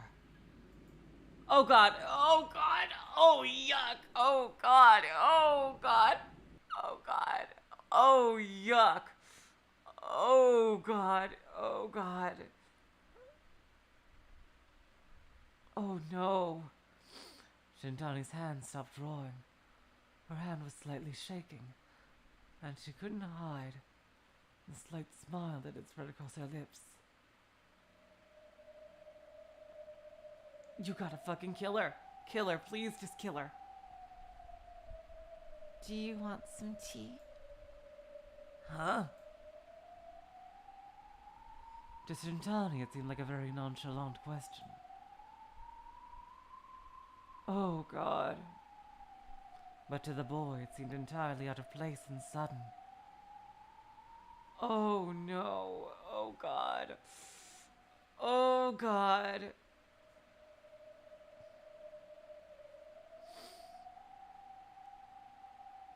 I have the things here for brewing herbal tea. Wait here a second. I'll make you some. Oh, God. Without waiting for his answer, Shintani stood up and walked towards her desk. Oh, God. I was right. She's gonna fucking roofie him. Oh, God. Oh, God. From the drawer, she took out her tea kettle and cups.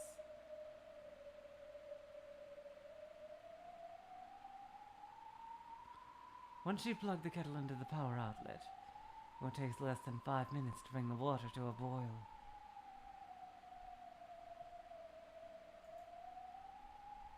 In that time, Shintani felt a strange feeling of tension in the silence of the art room. But that feeling was neither fear nor nervousness. She takes the bottled tea leaves out and quickly mixes them with a deft hand. Oh, God.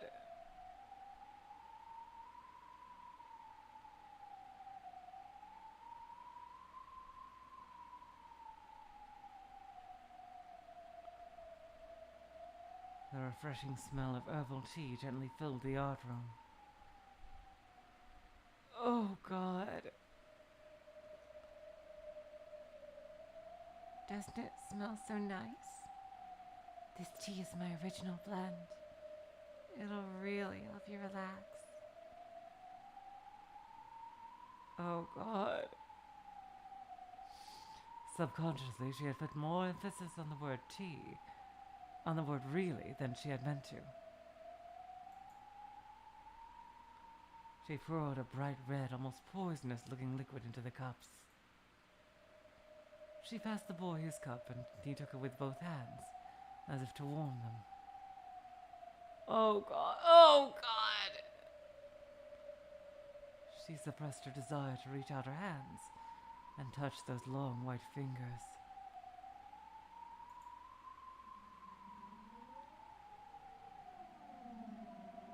Oh, God. Ah, this kid. Even the shape of his fingernails is pretty. Oh, God. Oh, God. Oh, God. Yuck. Yuck, yuck, yuck, yuck. Shintani stared at the boy. Oh god. Oh wow, this is... Oh my god, I hope nobody ate before this stream. Oh god. This is the most disgusting, horrible thing in this entire story so far. And that's saying something.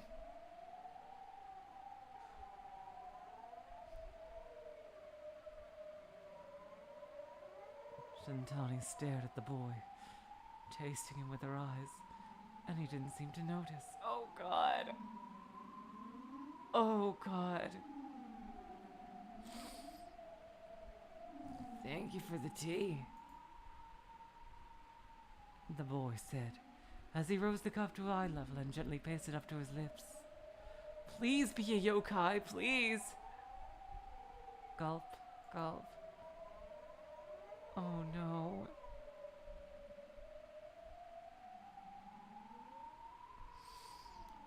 Shintani watched the muscles in his little throat move as he swallowed his tea.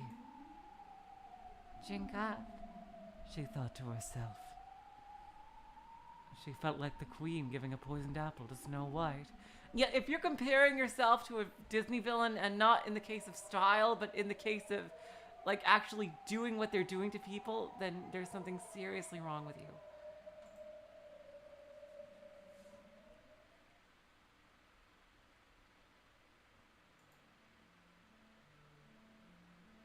Oh god, go to hell.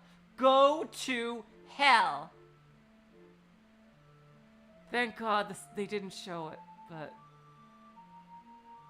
Oh my god. Can some yokai please eat her? Can some yokai please eat her? Please.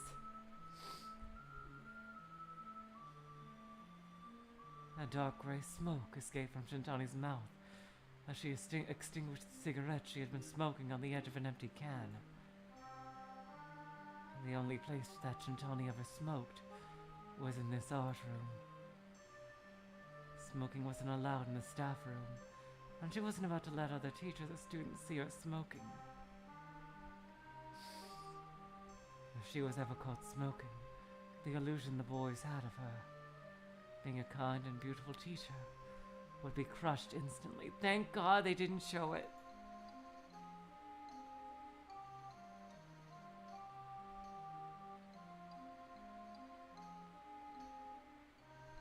Thank God they didn't show it.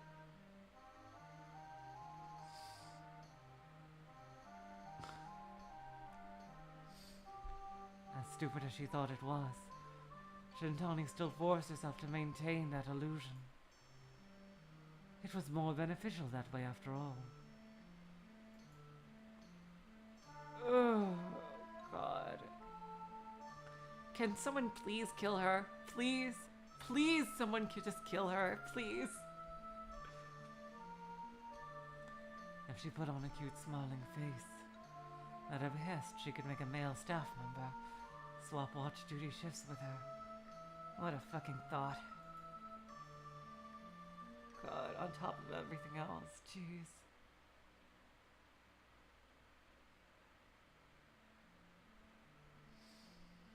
And if she was being scolded by the vice principal, if she acted like she was about to cry, she could usually make someone stand up for her. She didn't really mind the blatant moves made on her by men like Imata. Imata's way too good for you, you bitch. But on the other hand, she had no intention of accepting their invitations either.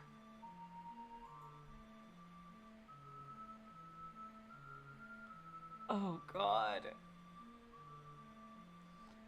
But above all, she could make those boys who were enchanted by her illusion into her captives.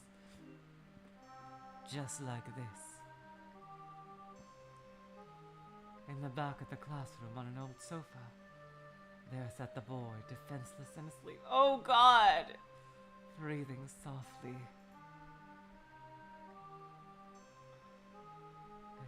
Oh, no. Oh, God. That poor kid.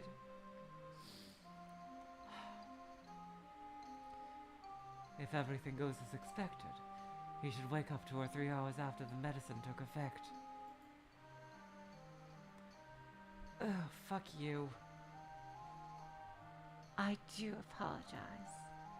However, this drug should not do any damage to your body, so rest easy.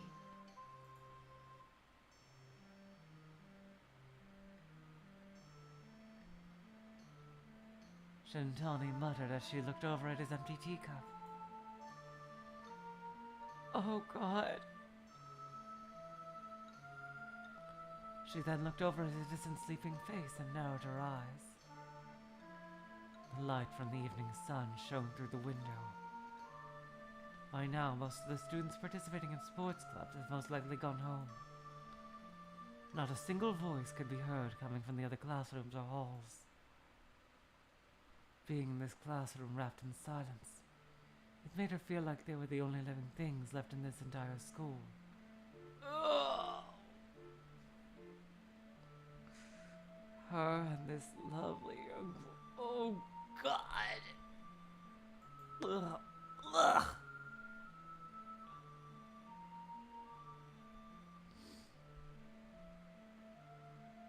He really is so beautiful. Oh God, just die. Seriously, just choke on a freaking pile of nails. Seriously. Take some thumbtacks and fucking swallow them, you piece of shit.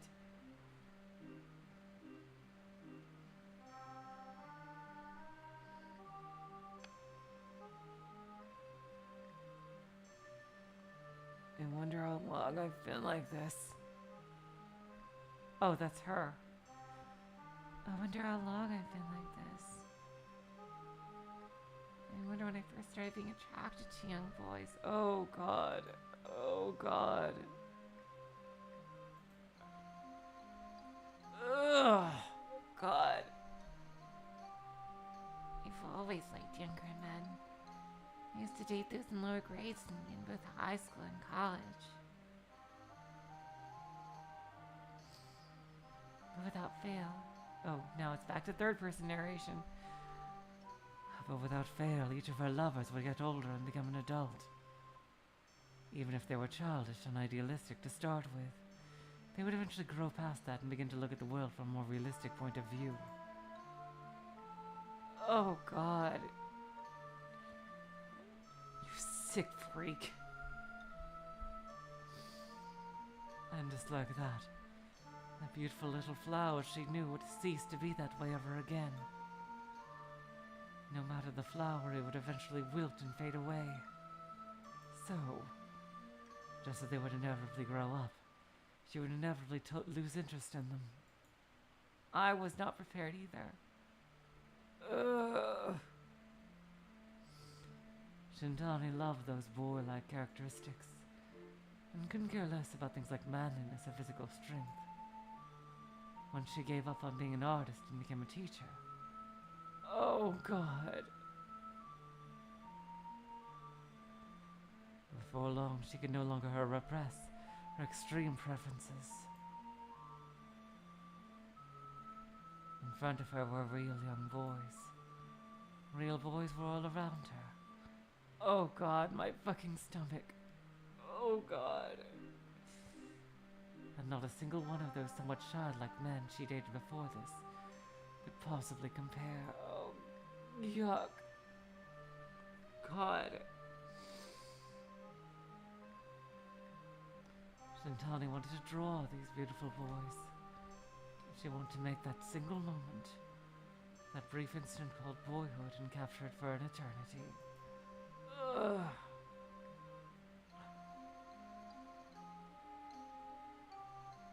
Definitely, Alex. Hard to believe, just last time we were having Saturday morning cartoon antics. Oh, God.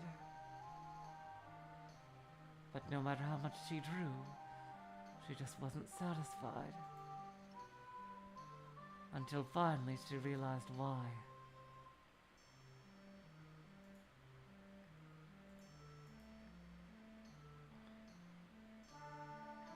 What she wanted to capture was not the wholesomeness and modesty of voice.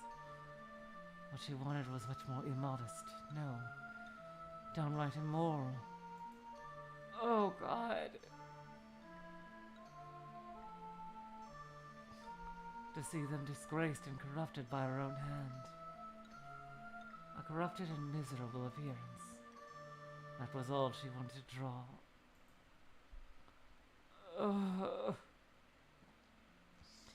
She started to understand her own desires, and by doing so she could understand herself.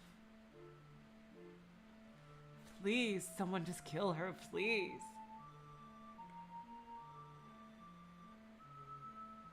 Shintani sat down next to the boy. She gently crept her fingers down the pale white skin on the nape of his neck, savoring the smooth ceramic-like texture of his skin with his fingertips. Ugh! His smooth throat didn't have that impure and inelegant indicator of adulthood. It was still without an Adam's apple. Oh, God. Oh, stop it. Oh, God. Stop. Stop. Just stop. Just stop. Stop. Just stop. She lowered her fingers down to his back, crossing his shoulder blade through his thin Oh, God. Oh, God. Oh, God. Please, just someone stop her. Please. Ugh. Some people say that her shoulder blades are the remnants of wings. This child really seemed like an angel. Oh, God. Oh, yuck. Just seriously stop. Stop. Just stop. Just stop. Stop. You gotta stop. Seriously, just stop. Glancing down the collar of his shirt, she saw his collarbone and couldn't help but want to touch it. Shani reached down and drew his shirt buttons. Please, just someone stop her. Please. Ugh. God. Yuki-kun was cute. But this kid is so much more. Fuck you. Fuck you.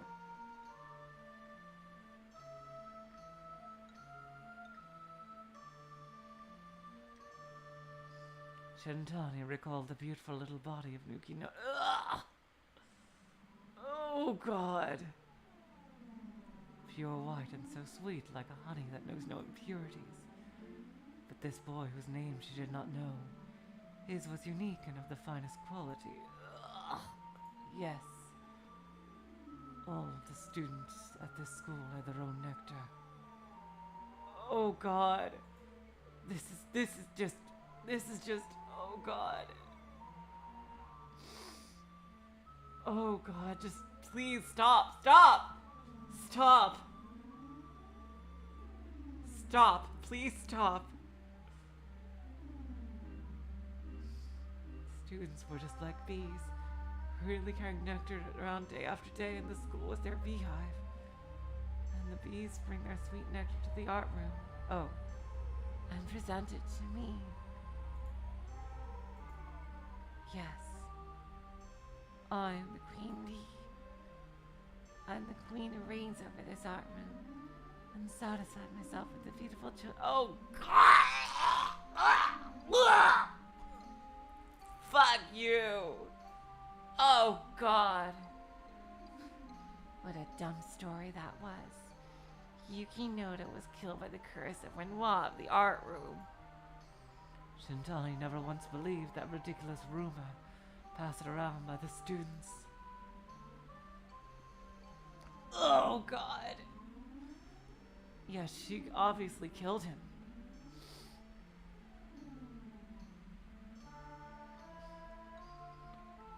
Yuki didn't die because of some curse. After all, Shintani knew what really killed Yuki better than anyone else in the school did.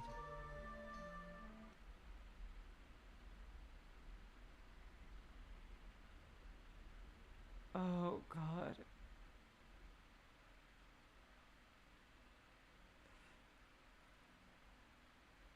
Seriously, Alex.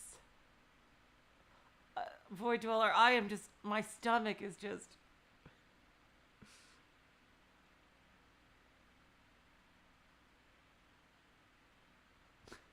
Honestly, this is literally making me sick to my stomach.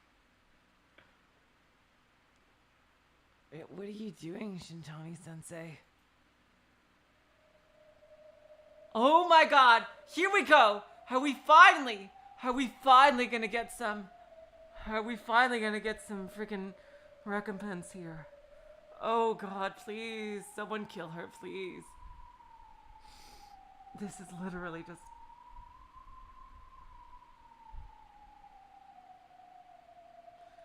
Oh, jeez.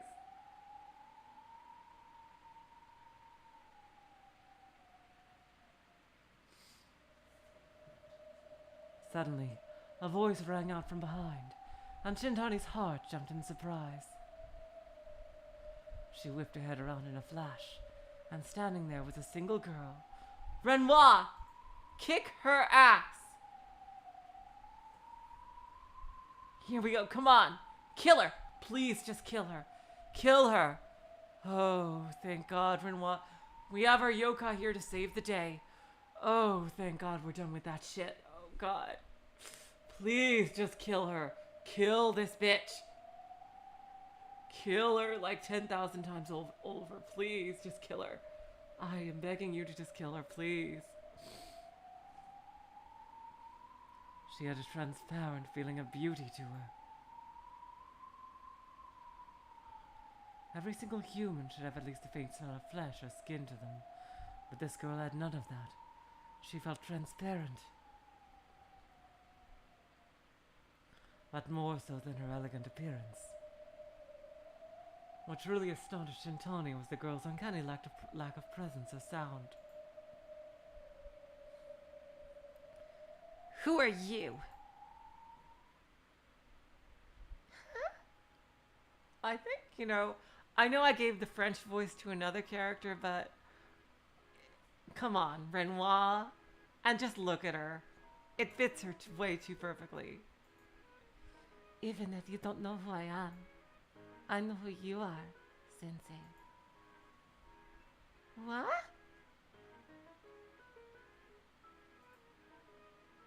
What do you mean by that? Shintani considered herself to be pretty good at remembering people's faces. If a kid has been in her art room, even only once, she should definitely be able to recall their face. But this girl's face wasn't in her memory at all. That's fine. You don't need to remember who I am.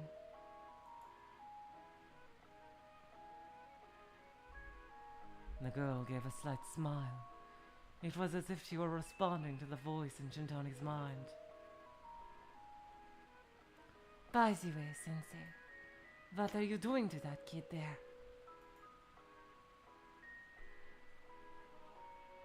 The girl moved her gaze over to the boy sleeping next to Shintani.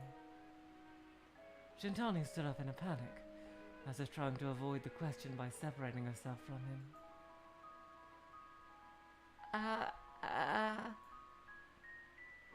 Oh, fuck you. I asked this kid to help me out by modeling for a picture, but he suddenly started feeling sick. So I had him lie down on the sofa. Oh? But if he is feeling sick, why keep him here? Wouldn't it be better to take him to the infirmary? That's what I said. But he kept insisting that he'd be fine, and all he needed to do was lie down for a bit.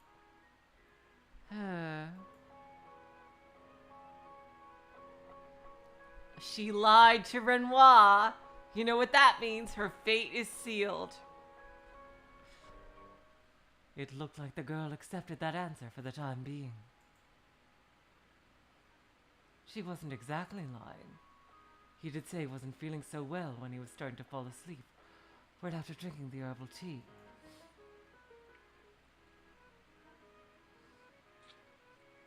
But the one who made him drink that tea was none other than her. Shintani took a deep breath to try and slow her heartbeat down. She had no idea who this person was, but Shintani had nothing to gain from continuing their conversation in this room. Shintani lowered the tone of her voice and moved to shift the blame onto the girl. And what are you doing in the art room? School finished hours ago. She spoke while looking over the girl's face one more time. Her face certainly was beautiful. Almost like the beauty of a statue from the Middle Ages. But it wasn't just that. It was like she really was a statue.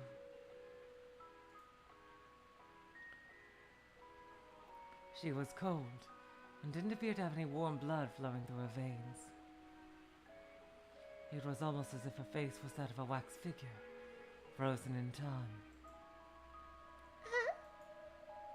What time school ends bears no significance to me, Sensei.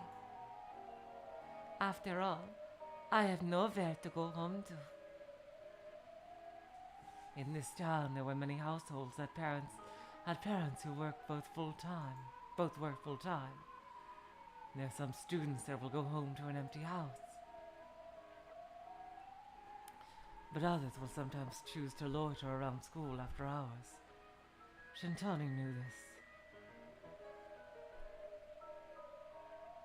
We're past the halfway point. Wow. This is a long one.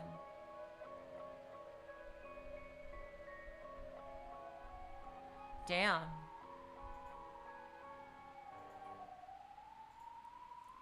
However, with the way this girl worded it, that didn't seem to be what she was talking about.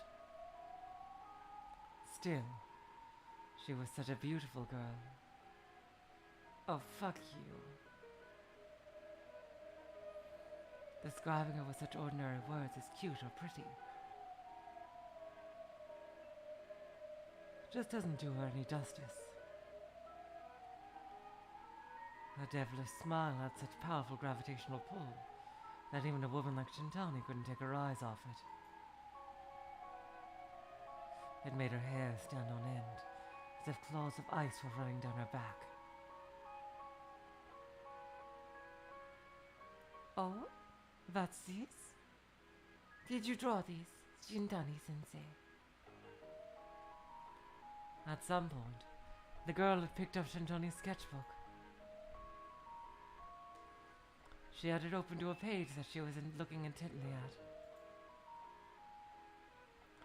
It was the picture of the boy that she had been drawing way before this.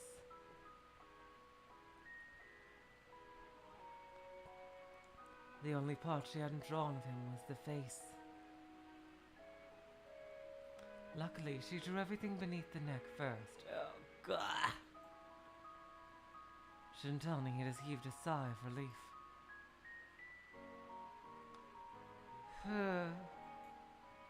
It's not finished yet.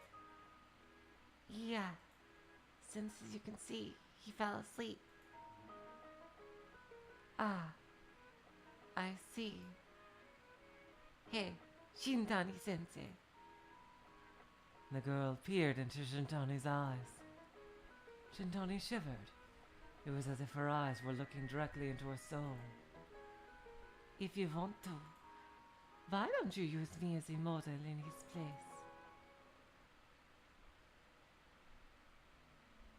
Huh?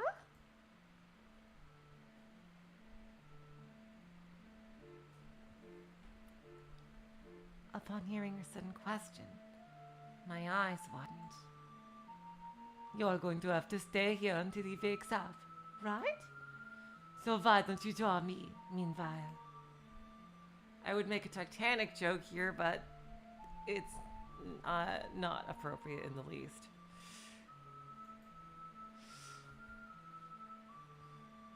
It'll be fine, Sensei. Please? Shintani had no choice. The eyes of this girl, they looked like she could see through everything Shintani was trying to do. Even if she wasn't doing anything wrong, if that someone started going around saying that a teacher was bringing students to the art room after school for her own personal goals,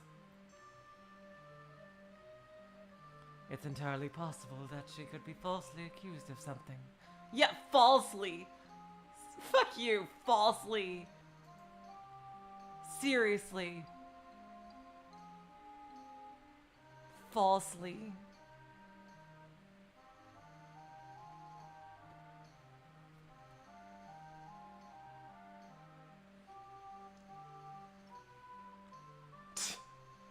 Shut the fuck up. She didn't want anyone to ruin the sanctuary that is her art room.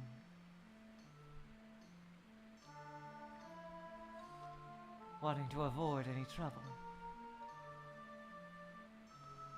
Shintani could do nothing but nod her head in agreement. Void Dweller, I'm gonna spoil you in that the boat sinks. Sorry, I spoiled the ending.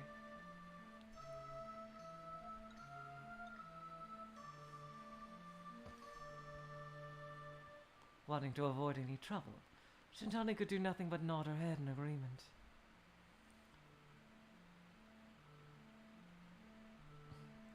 She silently took the sketchbook from the girl and turned to a new page.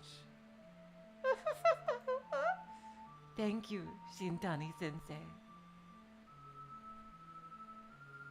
The girl laughed innocently, and without any instruction from Shintani, went over and sat on the modeling chair. Oh my, this chair is very soft, just like the sofa. It feels good to sit on.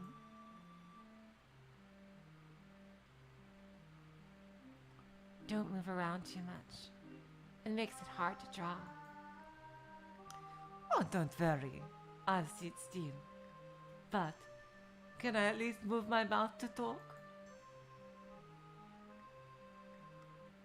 If it's just a little. Okay. So what do you think of that story?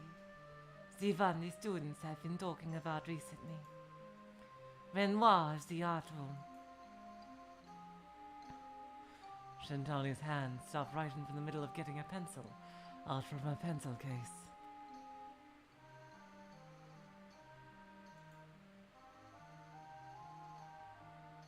I thought that you would make for a good topic, since this is the art room and all. Isn't that a bit rude? Talking about that rumor so soon after the accident happened.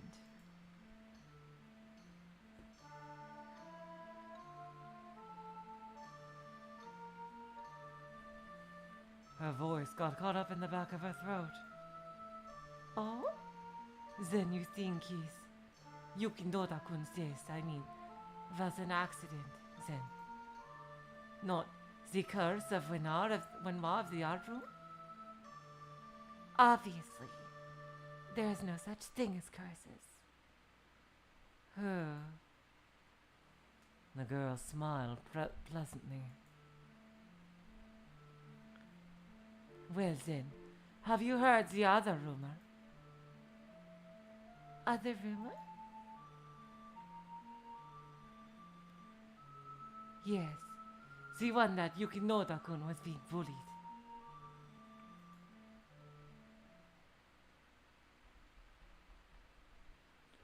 It wasn't just the students that were talking about that. It was a hot topic among the staff and parents of other students as well. How many students are going to die in this school for them to do something about it? Seriously.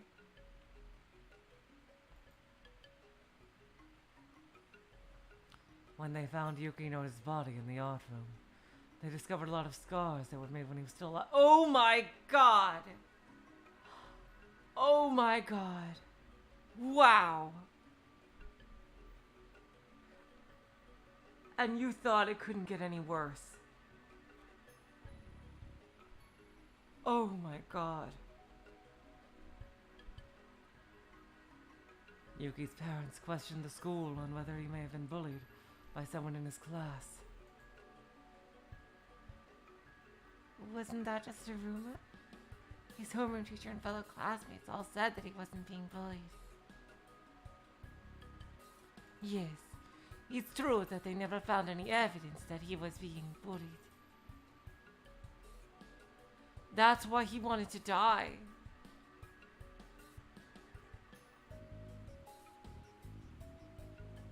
Exactly. Not a single person in this entire school said they have ever seen him being bullied. But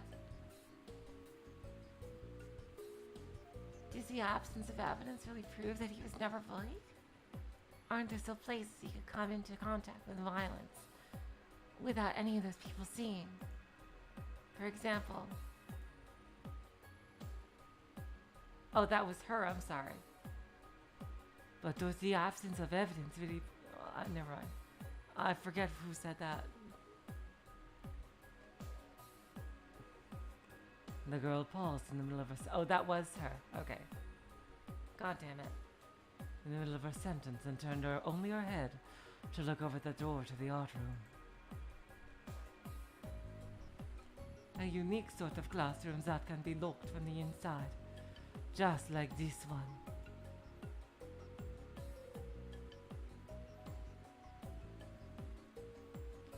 On her brow, hidden beneath her bangs and in her clenched hands, Shintani started to sweat.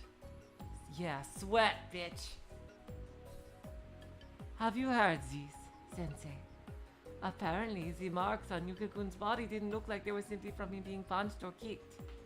He had a bunch of unusual marks on him. Almost like a dull knife had been pierced against his skin. Oh my god!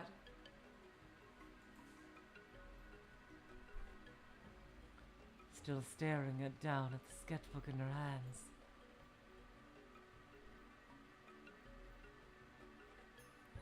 The story after this one is another shorter one. Interesting. Out of the corner of her eyes, Shintani saw the palette knife sitting on top of the desk.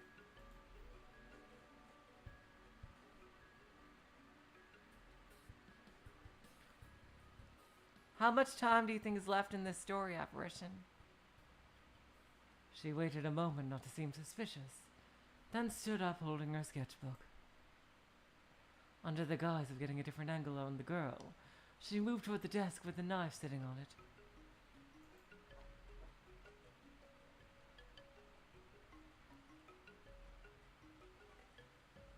She stole the knife out from under the girl's eyes, and being careful not to make a sound, put it in the drawer in her desk.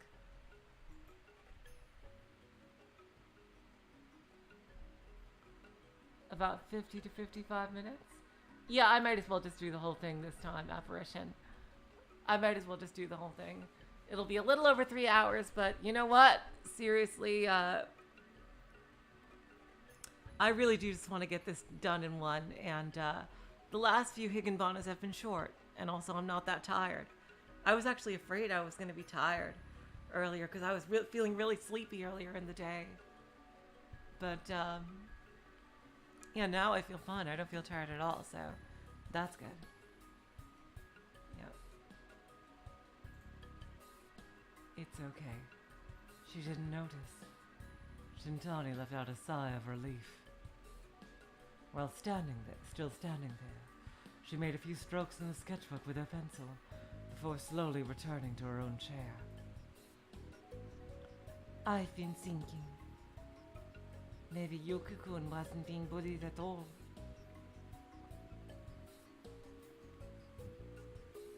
Maybe he was being abused by an adult.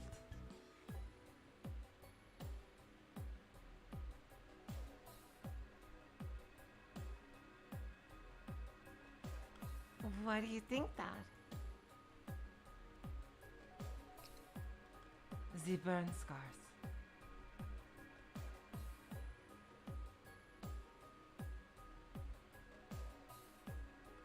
Shintani swallowed a breath and let a strange sound out of her throat. On Yuki-kun's body, there were multiple little... Oh no, this is Renoir.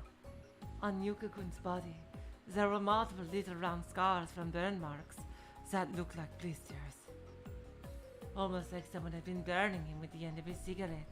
Oh God!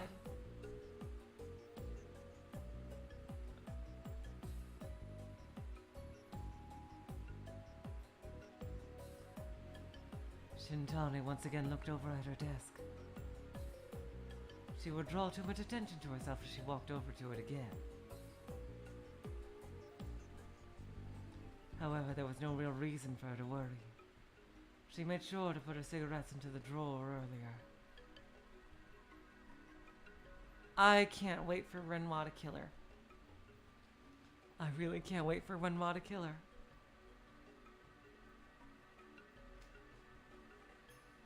Besides, there isn't an ashtray in this room. Even if you looked into the can sitting on her desk, at a glance you wouldn't be able to tell that there was a cigarette butt inside. As for the smell, there were so many different smells in an off room from the paint and materials that it shouldn't be noticeable. Huh? The girl tilted her head and shifted her gaze to Shintani's waist area. Sensei, is that a lighter in your pocket? This time, Shintani's heart really did jump with fright. Slowly cornering her. In a panic, she looked down at her jacket pocket. It was just a small portion of it, but you could clearly see the small rectangular shape snugly tucked into her pocket. Oh, that's surprising. Sensei, do you smoke? Do you usually try to hide it? Well, for a teacher like you, it must feel pretty shameful to smoke in the open. Especially since even the male teachers don't smoke as much anymore.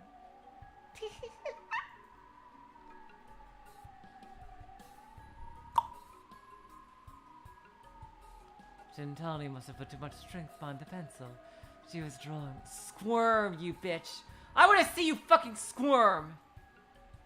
And broke the lead right off the tip. Oh? What's wrong? Are you okay? Still sitting posed in her chair, the girl extended a hand out towards Shintani. In that hand... Oh, now she's breaking the other rule! She's taking a pencil from her! Yes! In that hand, she held a pencil. If it's okay with you, please use mine. Take it, take it, take it! No, it's fine. Damn it.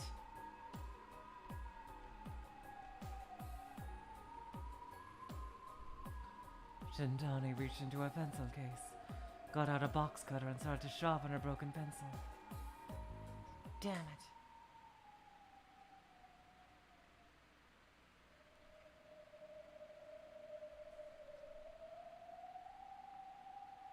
Wait, was she supposed to take it or refuse it? I forgot. I forgot which way the curse went. Like, does refusing it mean you're cursed or taking it mean you're cursed? I thought taking it meant you're cursed, but it could be the reverse. I forgot which way. I forgot which way it goes. Staring down at the pencil she was whittling away at, Shintani thought to herself, "What the hell am I doing? If only this kid wasn't here. Right now I'd be..."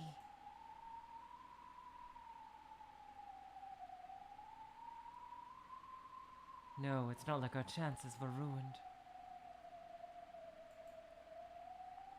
She just had to bide her time, like she intended to do before.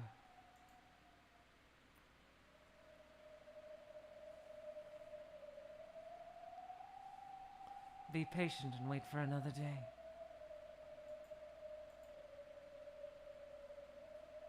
Suddenly, Shintani felt that something was out of place.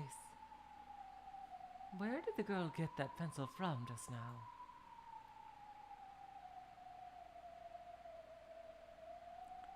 The girl wasn't carrying a bag with her. Ah, damn, then she didn't get cursed. God damn it. Ugh. The girl wasn't carrying a bag with her. Never mind a pencil case. Thank you, Alex. I forgot which way that went. The pencil that she had held out looked like it had been sharpened. The newly polished lead looked just as sharp as a needle. Did she have it in her pocket?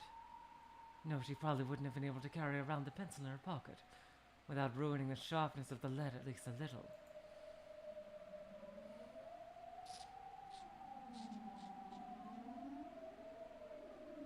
She suddenly pulled out a pencil and handed it to Shintani. That's all that happened. But no matter what, Shintani couldn't shake her sense that something was out of place. Out of place? But what? It had completely slipped her mind. That ghost story. The first rule of the story of Renoir of the art room. Never let Renoir lend you a paintbrush.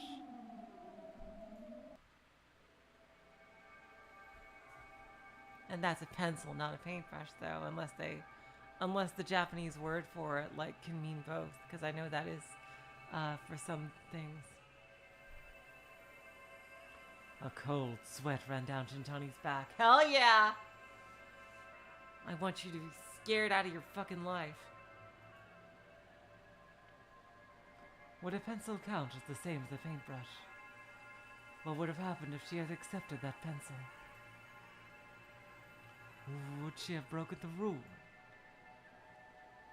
It was a story about a yokai named Renoir. So obviously she's not supposed to let that yokai lend her anything.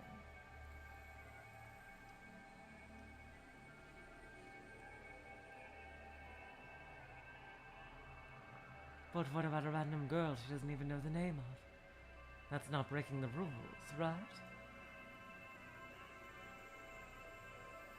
Just, who is this girl? Was the girl modeling in front of Shintani really just a normal human being? She suddenly began to doubt something that she had never doubted before. Oh, that's wrong, Sensei. You're looking a little pale.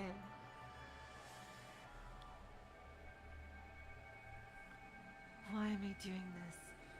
Sitting in the art room after school, being made to draw a picture of a girl whose name I don't know. Who even is she? I don't even know her name. No, I don't even know what she is. Oh, by the way, you know when they found Yuki-kun? Apparently the buttons on his shirt were mixed up. Huh?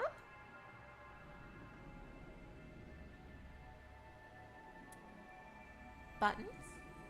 Mixed buttons? Mixed up? Shintani tried to jog her memory, but it was no good. She couldn't remember much of what happened then. She was in too much of a panic. I thought it was really odd. After all, he seemed to have a really orderly personality. He always buttoned them up to the very top button. So, I was thinking, what if someone changed his clothes after death? How absurd. What? Suggesting that he was naked at the time of his death. She didn't say that! My God, you are seriously terrible at being interrogated, thank God. She is so shitty at being interrogated.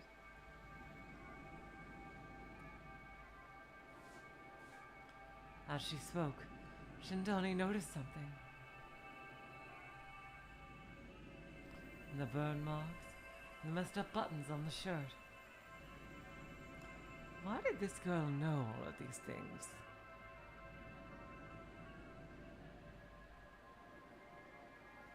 Practically the only person who actually saw Yuki's body.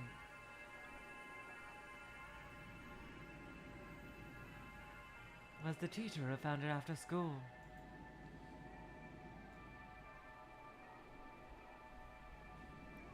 The police were immediately called. From then on, entering the classroom should have been off limits.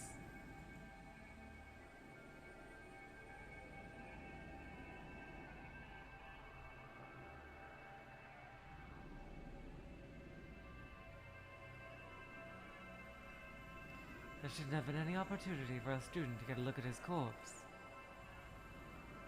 Assuming she saw the body, that would mean she was there in the art room when it happened.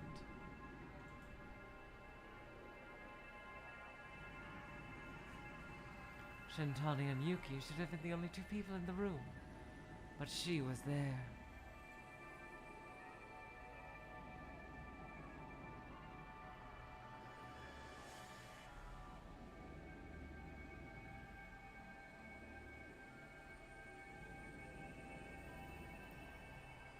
Would it have been so odd for him to be naked? After all, this is the art. Oh, fuck you. Oh my god, you are just sick. Of course she is, but oh god. I read in a book once that drawing the naked human form is the best way to practice sketching. Oh, that's her. After all, this is the art room. I read in the book once that drawing the naked human form is the best way to practice sketching.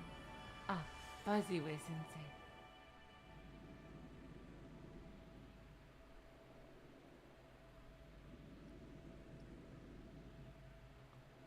The girl's large eyes looked directly into Shintani's. Sensei, do you do no drawings? Bang. Shintani sank down into her chair. Her back was covered in sticky sweat. She gulped down her saliva. Shintani was now positive. This girl knew. She saw everything that Shintani had done in the room. Who was watching? There shouldn't have been anyone, and yet she was there.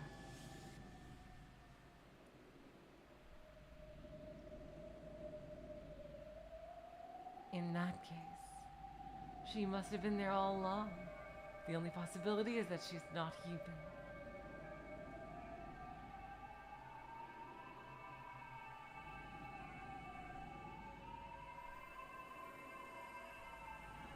This girl is Renoir of the art room. Of that she was sure. Well, Sensei, do you do no drawings? What are you talking about? Of course I did. Shintani was about to say that she didn't, but once again she remembered something. Another rule of Renoir of the art room. You can't lie when answering Renoir's questions. Of course I do. Of course you vat. The girl. No, Renoir put on a sinister smile. If she had said, of course I don't, that would have been a lie. If she had done that, what would that have meant for her?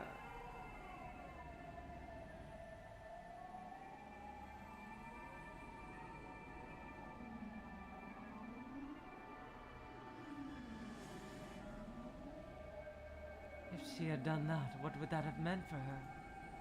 Would she have been caught in a curse?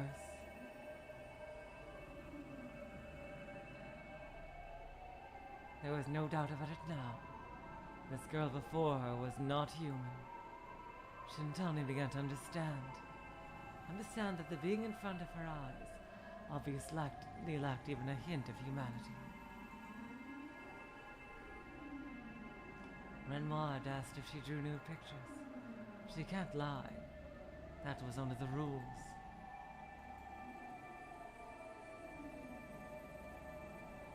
I do. Her voice trembled. For the first time in her life, she felt how terrifying it was. How terrifying it was to answer the question of another otherworldly being.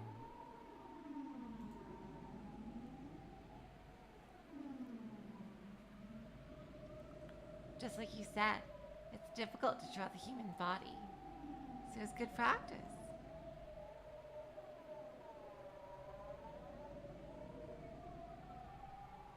Subconsciously, she threw her gaze over the desk drawer. Oh? Well then, have you ever drawn one in this art room?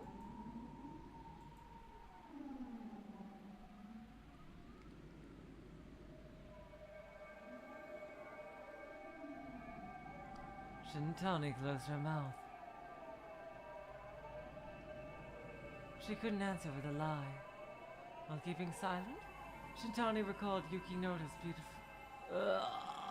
Oh, God.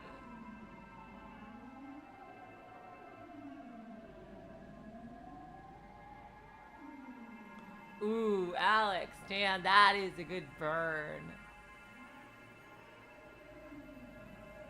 Oh, yuck, you naked. Oh, God. Oh, God. This immature male. Oh, God. Oh, my God. Stop! Whenever she moved the palette knife, a red line would follow. And when her cigarette caused an unsightly burn mark on that beautiful white skin, she shivered with pleasure. Oh, my God. Renoir, you gotta kill her, please. Not answering? Oh, that's not fair. You could at least let me kill some time by chatting. It gets boring as a motel, not being able to move. As she said that, the girl stood up.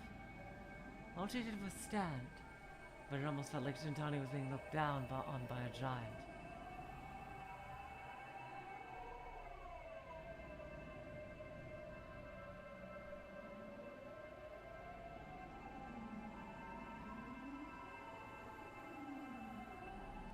Shintani was overwhelmed and started to tremble. Time to cut the nonsense. Nonsense? What do you mean? I already know. The girl laughed. She laughed because she knew. She laughed because she already knew what I had done. Yeah, you do. I thought so. You're Renoir of the art room and the rumor, aren't you? She spoke with all the courage she could muster, but in reality Shintani's body was covered in beads of sweat. Oh, how perceptive of you. Yes, I am the 6th ranked of the school yokai. Renoir of the art room.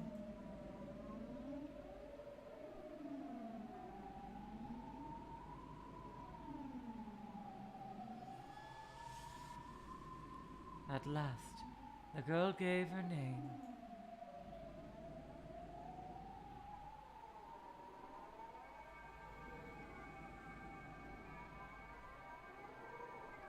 A supernatural being willingly gave its name.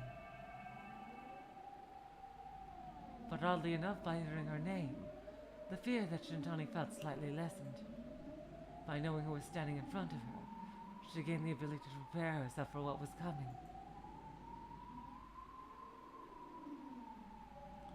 Thank you for your self-introduction. I suppose I should do the same. I'm the advisor of the art club, as well as the manager of the art room, Nafumi Shintani. The trembling in her voice had lessened a bit. The most frightening thing for a person to face is something they can't gauge the danger of. Even if she is facing a monster not of this world, as long as she knows what she's facing, she can brace herself for the worst. Her face was drenched with droplets of sweat, but she was still holding her fear back.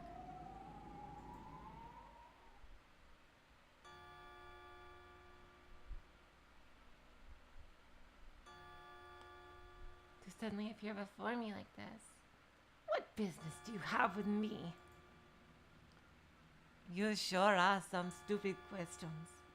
There's only really one reason for a yokai to appear before a human. Going by the ghost story, you must be here to drag me into a painting.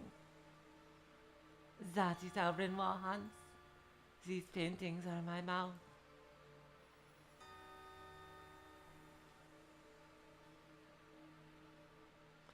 the souls that I've swallowed are endlessly tossed about on my tongue. Sorry, but I don't intend to be eaten by you so easily. After all, even you have rules you have to abide by, right?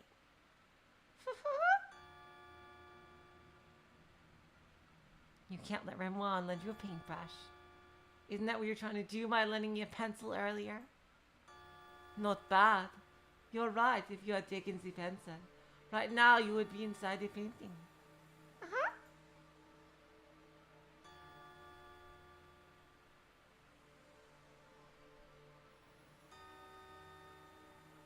Also, I'm not supposed to lie when answering your questions. Oh, also, I'm not supposed to lie when answering your questions. If there's something I don't want to answer, though, I can just stay silent.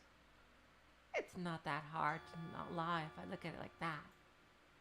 It's a pretty easy rule to follow, really. And thus, there's only one more way for you to manage to take me.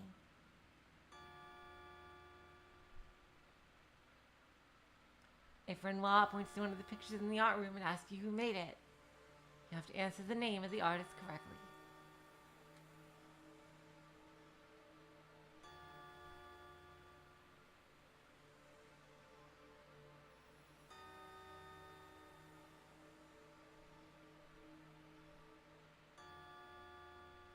You're right. But with this many pictures on the walls, will you really be able to name the artist for all of them? Oh, God. Who do you take me for? I'm the advisor of the art club, Nifumi Shintani. Of course I'm up to that challenge. Perfect. Let's decide once and for all then. Who is the true master of the art room? Me? Or you? Shintani finally understood.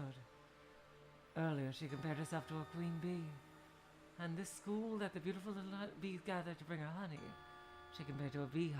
Ugh. And as the queen bee, this school would be a palace, and she was this. My God! And I was comparing the other guy to Kamoshida. Holy shit. She is fucking exactly Kamoshida.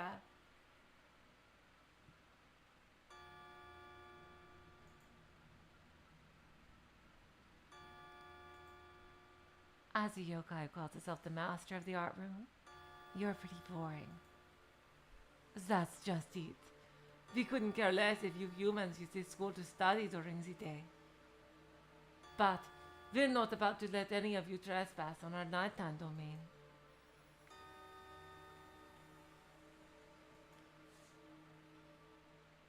Exactly. As a queen bee, I step into their domain. And the art room at night is my world. I won't hand it over to like some ghost story. Renoir, the yokai of the art room, and Nifumi Shintani, the queen bee of the art room. They stood face to face, glaring into each other's eyes. The dry air between them smelled like gunpowder.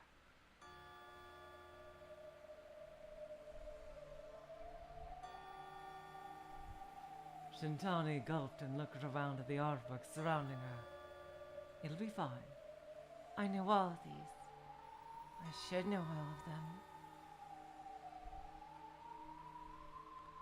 Okay, you guys, before they start the big contest, I have to take a little bit of a bathroom break. Apparition, do you know how much is left? I'm sorry, I keep asking that, time-wise, approximately.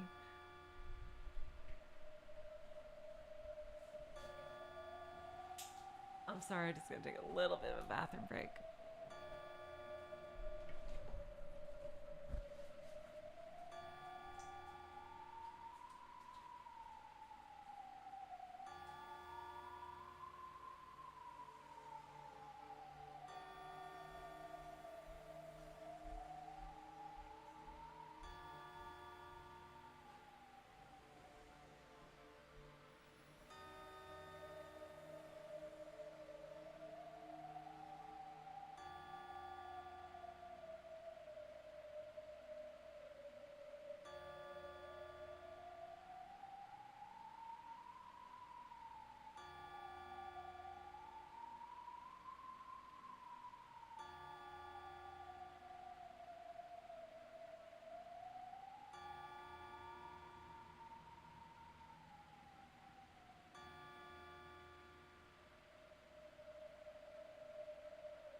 40 minutes. AF version, damn.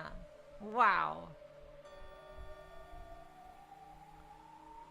I can't believe it. This seems like it's close to an ending. Oh, I don't think it'll be close to 4 hours. It'll be like closer to 3.5 maybe. But yeah, okay, let's get back into it. I just realized after this story, the only one that we haven't seen, that we haven't heard from, is the elder sister of Sumire. That's the last of the 8 ghosts that we haven't seen.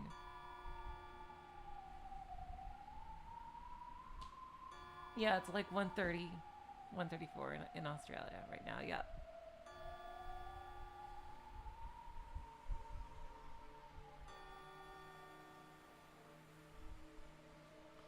Renoir examined my eyes as I looked at the pictures, carefully watching for what I looked uncertain about. And then she stopped in front of the painting. Overall, it was a very eerie painting. It was a horrible scene of a naked man eating off the head of a child. What the fuck? Nearly all the kids who come to the art room will avert their eyes from it at first. Frightening, isn't it? Obsessed with defying the prophecy that he would be killed by one of his own children. This man ate each one of them, one after another. Oh, God. Oh, Greek mythology, I see. Saturn devouring his son. The name of the painting, Saturn devouring his son, was written beneath the frame. Oh, was written beneath the frame. But the name of the artist wasn't. She's not sure what the reason the previous art teacher had for doing so. But even though every picture hanging in the art room was labeled with its title, the artist's names were all left out.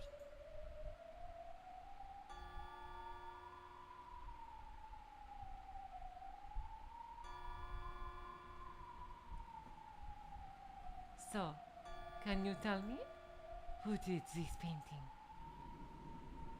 Okay, there's the question. It was just some art test or something. If it was just some art test or something, Shintani would just calmly pull the answer from her memory and dot it down with her pencil.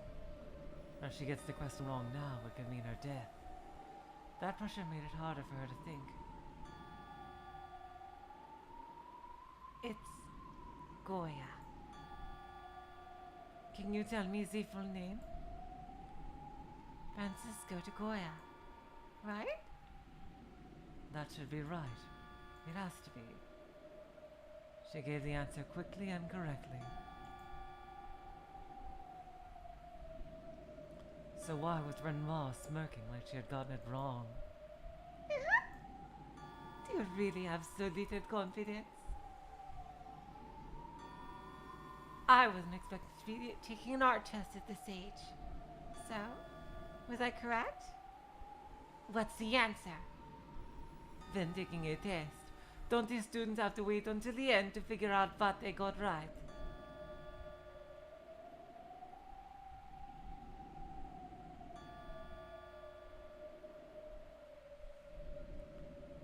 So apparently, she didn't intend to tell the results until the test is finished. But if she even gets one question wrong, she'll fail. So there'll be no reason to continue the test anyway. I bet that she's gonna get everything correct, but something else is gonna fuck her over. That's what I think is gonna happen. In that case, it wouldn't be wrong to assume that moving on to the next question means that she got the previous one right. Then, what about this one? Picasso. Pablo Picasso. The picture she was pointing at was called Guernica. It's an epic work created during the Spanish Civil War in response to the Nazis' indiscriminate bombing of the town Guernica.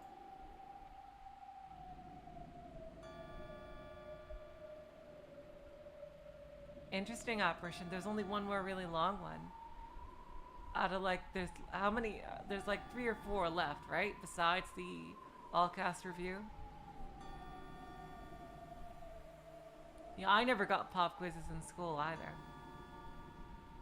There's a mother crying out in grief at the loss of her child, a woman staring up at the sky in despair, and a ghastly horse neighing in mad confusion.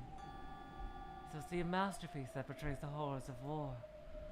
But unfortunately most of the students who see it don't know the context, so they just think it's a bizarre abstract painting. Okay, and this one? The 4 stages of cruelty. Oh, the 4 stages of cruelty? As the name suggests, it's a series of 4 prints. They follow the life of one cruel man from the time he was a boy up until his death. And as a shocking conclusion, in the final print he has been hung to death, and his body is being dissected in an anatomy class. A cruel person will meet a cruel end. That is the message that the series conveys.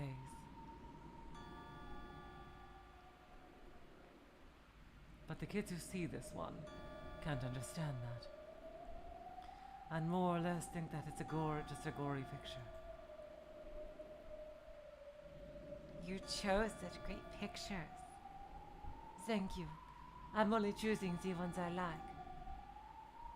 Renoir grinned. Renoir's curse causes the victim to be dragged into the painting. Getting dragged into a pleasant or peaceful painting would just be laughable. So naturally, every picture that Renoir chooses is going to contain something that she wants to happen. And? Who did this one? Hogarth. William Hogarth. What about this one? And that one? And that one? Renoir was obviously growing impatient with Shintani's extensive knowledge. She clicked her tongue and sped up the pace, choosing one after another. Shintani wasn't going to lose. She gave the names just as quickly, using Renoir's impatience against her.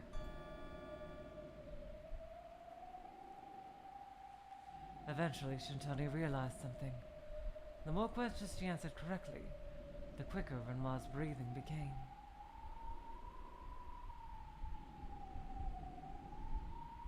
If she looked closely, she could see that Renoir was breathing so heavily it was almost like she had finished running a marathon. It appears that the more questions she gets right, the more cornered the yokai becomes. I see. I understand. This isn't just a one-sided fight. If I lose, I'll be pulled into a painting and killed. But if she loses, she'll never again be able to show herself here. Not bad. You really are a foolish child.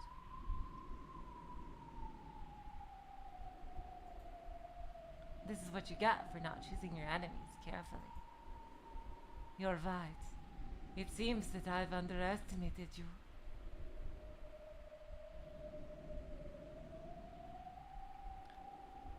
Did you think me saying I was the advisor of the art club was a joke? There's not a picture in here I can't name the artist of.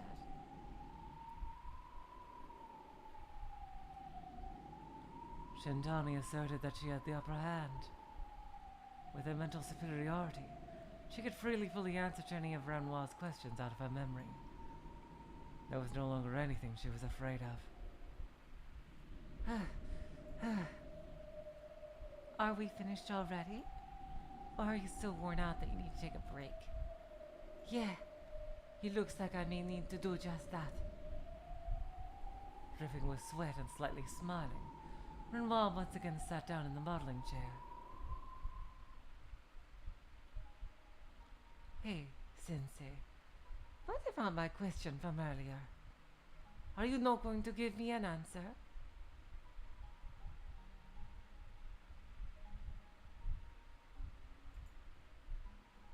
Question? Didn't I answer all of them? In this art room? Have you really never done a new drawing or something in here?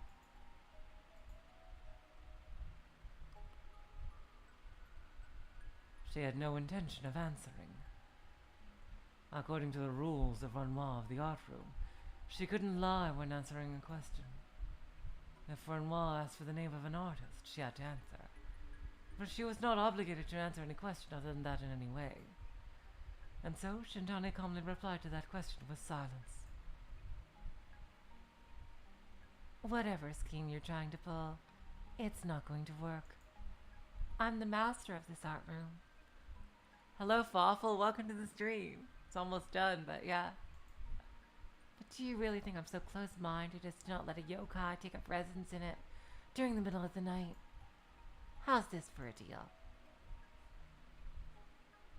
If you vow never to show yourself before me again, then after school is over and I've left the art room, you're free to do as you please. We'll be like the perfect roommates. You're not going to answer my question. Who cares if I've done a new drawing or not? It doesn't matter. Are you sure it really doesn't matter? You seem pretty shaken up over something that apparently doesn't matter.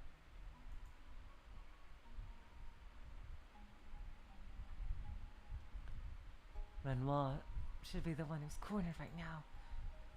So why was Shintani the one who felt like she was being seen through? All right, Sin. I'll change the question. Even though you probably won't answer this one either. Of course I won't. After all, there's no reason to. Okay, so she's swearing that she won't answer the question. Where were you when Yuki-kun died? Pressure spread through Shintani's temples. A pain at the back of her eyeballs and blurred her vision a little. You're not going to answer, are you? Well then, I'm going to just have to take my best guess. Were you already safe at home? Or maybe you are still doing work in the staff room? Or maybe you were in this very art room. Were you here in this art room, Sensei? Were you with Yuki-kun when he died? For an instant, she had a flashback-like memory to that day. The first image that appeared in her mind was that of her right hand. Her right hand, to be specific. Reaching out and pushing on Yuki's back. Yuki falling underneath the table. The legs shaking beneath the table. The plaster figure falling down onto him. An expanding red stain. And lying on that stain, almost as if sleeping, Yuki Noda. It played out in her memory like a bad quality sideshow. Ugh. Why? Oh, why? The words unconsciously escaped her mouth. I don't know who's saying that. Why did you? Oh, why? Why did you? Okay, this is her. She called out Yuki-kun's name with a groan.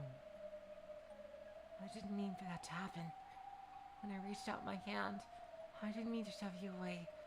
It was the opposite. I didn't want to let you go. Oh, God. Ugh. Why did that happen? When Ra slipped in through that small gap in her heart. Good. Very good. Selfish regret. Conceited guilt. Your soul is so wonderful right now. It's getting seasoned with such a delightful flavor. And it looks so tasty.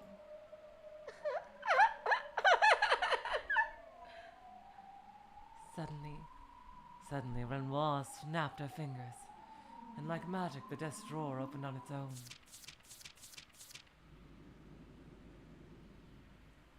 Yep, she said she wouldn't answer, and she did, so that was a lie. Before Shintani could even say a word, dozens of papers came dancing out of that drawer as if they were alive. Papers scattered about everywhere, covering the art room. Papers, papers, papers. They were drawings. She's gonna ask, oh, yep. You were right, Chi-chan, you were right. Countless sketches of naked boys. Ugh. Sleeping boys, bound boys. Boys covered in red streaks from a palette knife. Oh, God. Boys frantically enduring the pain and heat of being burned by a cigarette. Boys crying out from being trampled on. These excessively immoral sketches flew one after another past Shintani's dumbfounded face like a slideshow.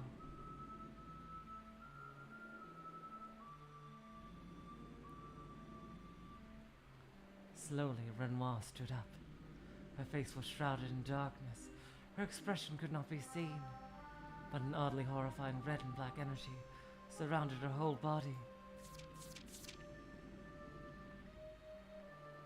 Among the countless sketches dancing around the room, there were a few pages that stood out to Shintani as her eyes passed over them. They were the unfinished sketches of Yuki Noda from that day. His body covered in cuts and bruises.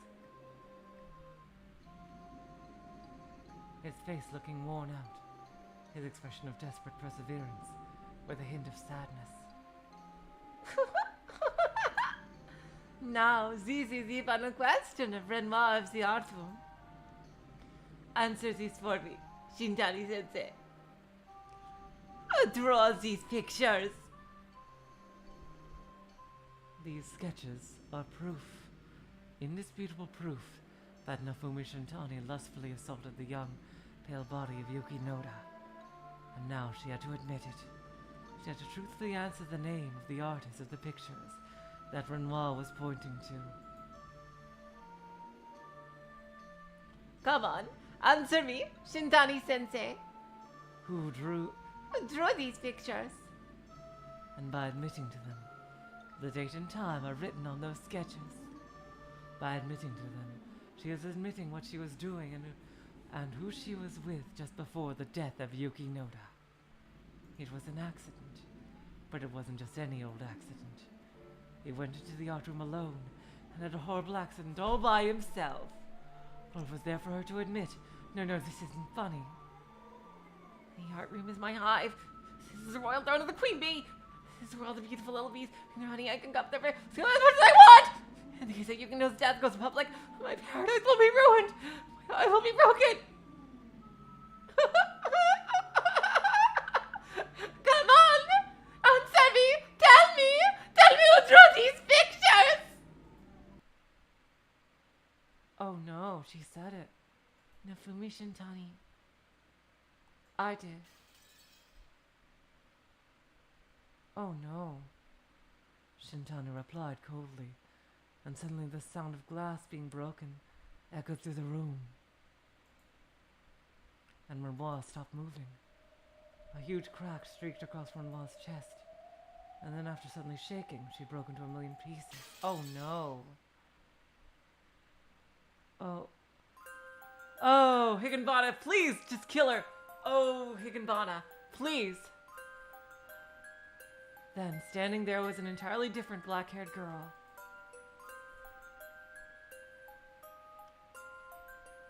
I see. This must be the yokai's true form. Oh. I didn't think you would answer so confidently.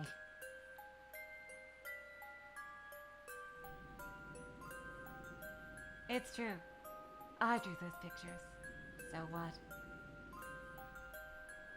Shintani had such an eerie expression on her face that even the yokai Renoir had to gulp. That's right. Doing these drawings is my hobby, my desire, my aspiration. Sorry if that's just who I am. Shintani probably hadn't noticed it, but Renoir had. Emanating from the body of this woman who was so bluntly professing her evil desires was a powerful energy that normally only poured from the body of a yokai. This was because the human Nafumi Shintani was admitting to such an inhuman lust. In other words, she was admitting to stepping foot into the world of those that are not human at all. So now, as a denizen of the inhuman world, Nafumi Shintani was overpowering Renoir. Today, the pathetic ghost story of Renoir of the art room will cease to exist. Oh no. Yes. From this day forward, I will be known as the queen bee of the art room. During the daytime as a sweet teacher, and during the nighttime as a queen bee, I will reign over this hive called a school, and the beautiful, young, and pure worker bees will bring me to the moment during nectar called youth, so that I may satisfy myself with it. Oh, what a great yokai. A teacher who denounces her students as nothing more than worker bees. Was Yuki Noda-kun just another one of those many bees to you? He was such a wonderful bee. His honey was so rich and vivid that its sweetness made my whole body boil. I will never forget him.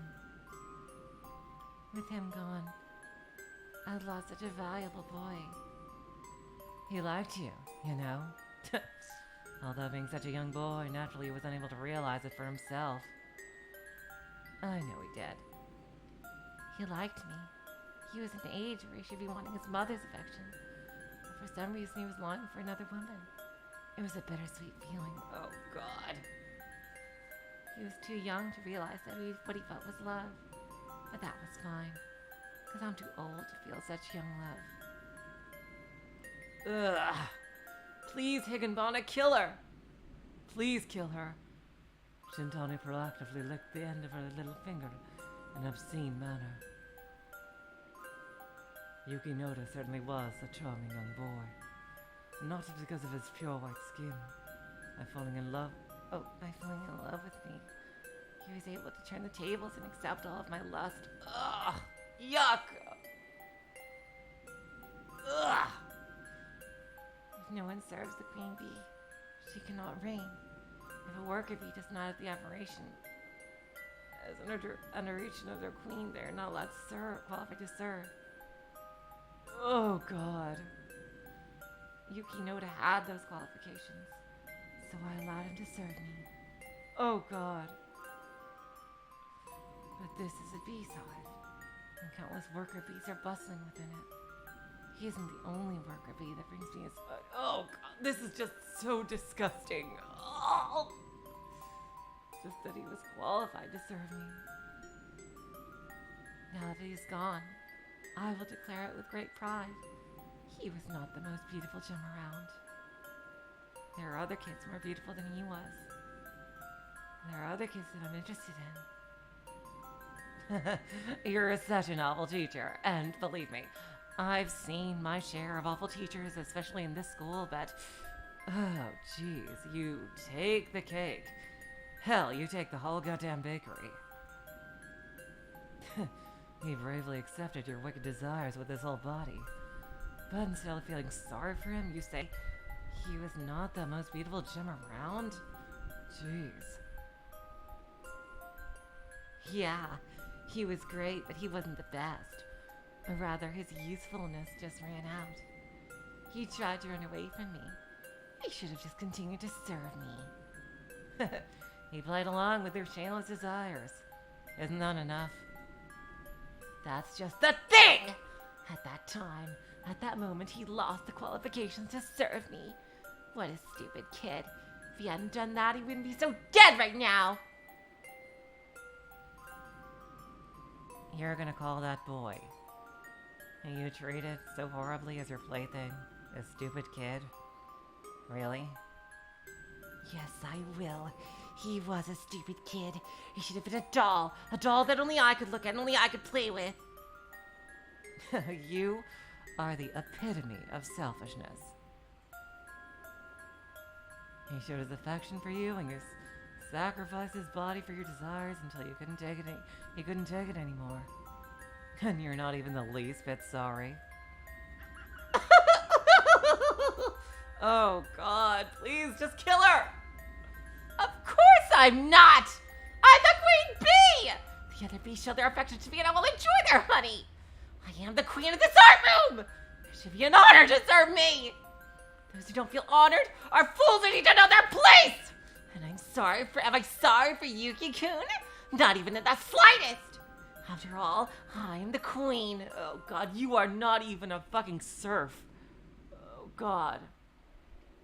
It was at that moment that a different voice echoed through the art room.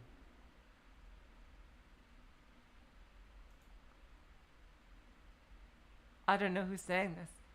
You really aren't going to apologize to Yuki-kun, are you?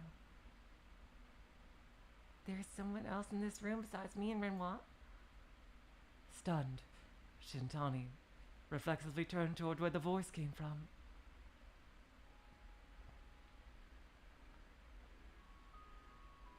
A young boy was standing there. It was that nameless boy who should have been sleeping on the sofa. You're awake? Oh, you're awake. You really aren't. You really aren't gonna apologize to Yuki-kun, are you? He repeated himself. What's up with this kid? Why didn't I ask him his name? How many times had she suddenly met such beautiful prey, but hadn't asked their name before asking them to model? Shintani can remember the feeling she had when she first entered the art room and saw him, but the memory's so fuzzy, it's almost like a dream she forgot after waking up. Even though it just happened, she can barely remember it. I never once muttered to myself what his name was. It's almost like someone else took control of her thoughts. Who was I talking to again? Who was I trying? The boy's visage overlapped with that of a painting. Specifically, the painting known as Child with a Whip. The piece of art by one... Oh my god! This is the real Renoir, isn't it? Oh my god!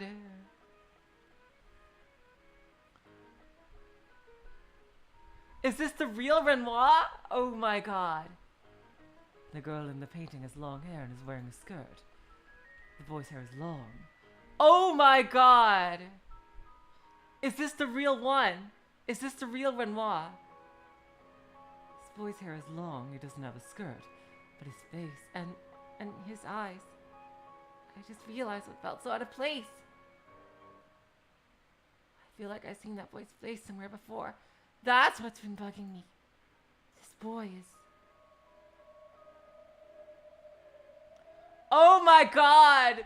So Higanbana was the other one. Oh my god. Woo! Oh, people make that mistake a lot, confusing me for a girl.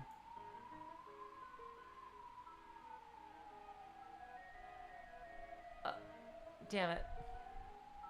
People often make the mistake of thinking that Renoir's painting, Child with a Whip, is a portrait of a girl. Actually, it's a boy. Go figure. In France, at the time the painting was done, it was common for upper-class families to just have boys in skirts. Because the hair was long. Because the hair was long, I assumed it was a girl. If the hair was shorter, that kid really would look just like the boy here. That similarity was also mentioned in Renoir's ghost story. Oh my god. Higanbana was helping out. Interesting. Higanbana was the fake Renoir.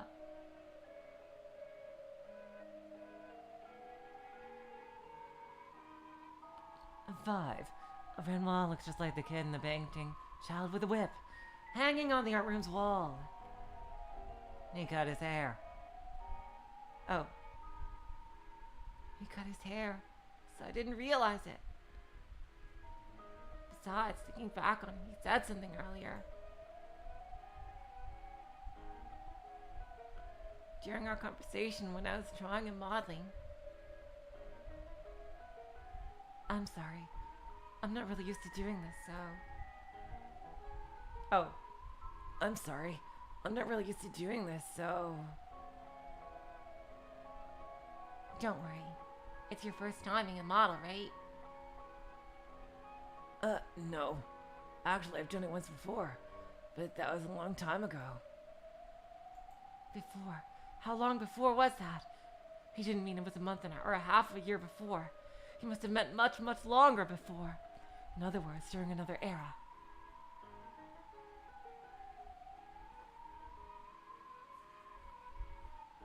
For a time long before Shintani was even born. For a time long before Shintani was even born. Before the school was even built. Basically over 100 years ago.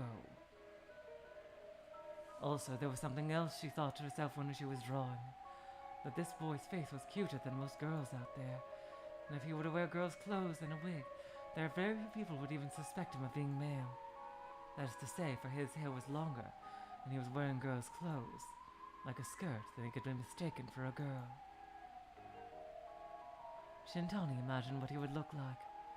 If he had longer hair and was wearing a skirt, and the skirt was colored a bluish color. I'm Renoir, 6th ranked at the school yokai. Renoir of the art room.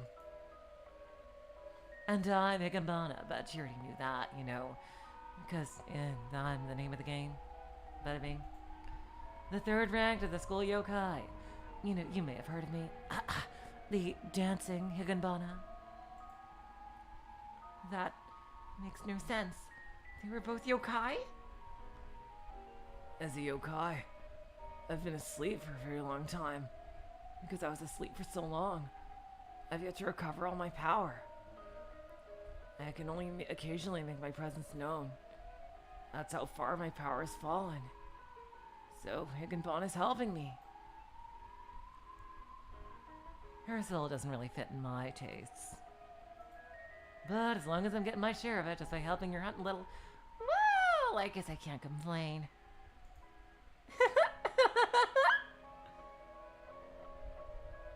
Thanks. I will handle the rest from here. The real Renoir spoke and started to slowly walk. He had the same delicate appearance that he had before, but for some reason Shintani felt small compared to him, and started backing up. Yuki-kun really did love you. I was feeling much more innocent and beautiful than you had imagined. Renoir bent over and picked up one of the sketches from the floor. So, when you asked him to be your personal model, he was very happy. He thought that he could finally be of use to you. He was really happy. Within those sketches is a detailed record of the pitiful, abused, naked body of a boy. And by drawing them, she has only disgraced him further. Basically, he thought like this. If I accept her desires, maybe she'll accept my feelings. Oh, God. And so he quietly obeyed your every order.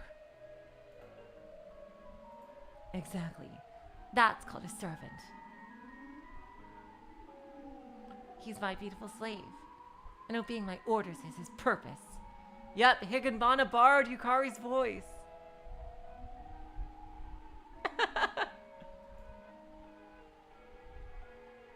Yes. All you did was one-sidedly devour his kindness. There is no way that Yuki-kun didn't realize what you were doing. Love is blind, what can I say? Yuki really did love her, didn't he? This lustful, freaky, horrible demon of a woman.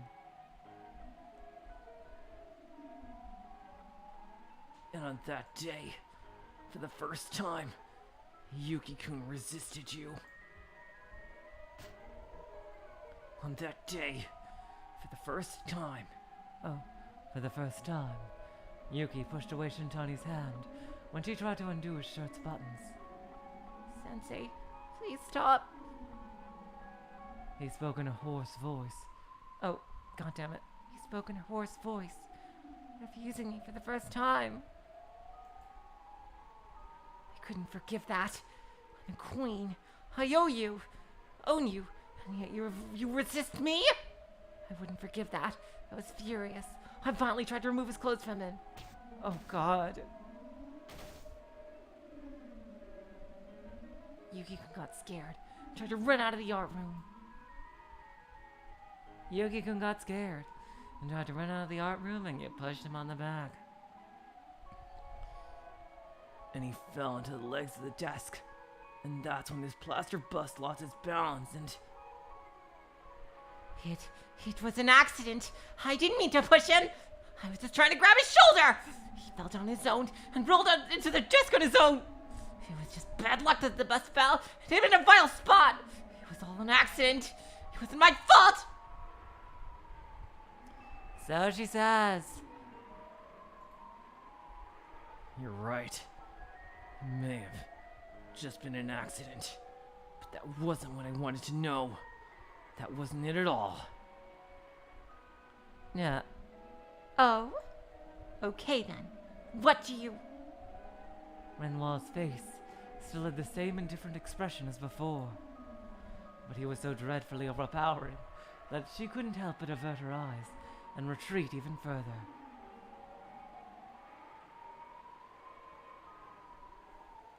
I wanted to ask you for him. I know you thought of him as nothing more than a toy. And I know that you didn't purposely kill him. So, I want to ask you what he couldn't in his stead. So, what is it?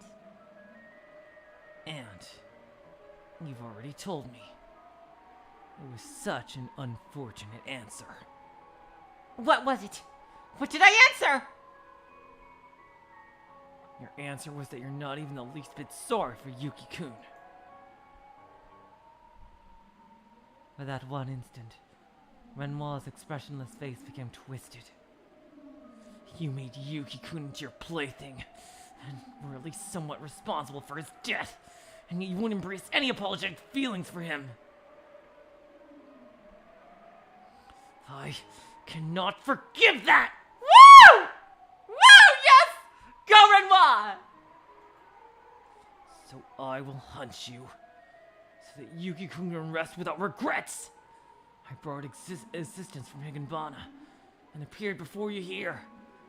Just call me communities serving my community.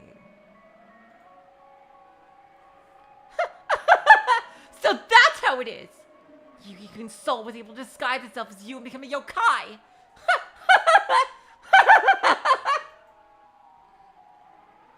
What's so funny? It's just funny. Because you're Renoir of the art room, right? Yes, and? Then you have the same problem. In order to avenge Yuki-kun, you have to challenge me by the rules of the ghost story. That's right. I will follow the rules of the ghost story of Renoir. And make you my prey. And how will you do that? Didn't you see me turn the tables on this black-haired girl who was trying to challenge me earlier? I was like to answer the names of each and every artist correctly. And now that I know your true identity, I won't let you lend me a paintbrush. I won't mess up until alive while answering you. No matter how much you despise me, you won't be able to beat me. So she says.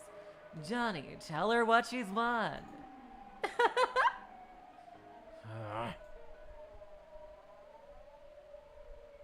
What's so funny? You can't beat me. I already established that. Whether you think it can beat you or not, Renoir's already won. Sorry, honey. Sensei, have you already forgotten? What? The black-haired girl giggled like she was looking down at... The black-haired girl giggled like she was looking down on me. Giggling like I was the only one who didn't realize the circumstances of the situation. When I was modeling, and you were drawing me, I asked you a question, Sensei. Yes, here we go!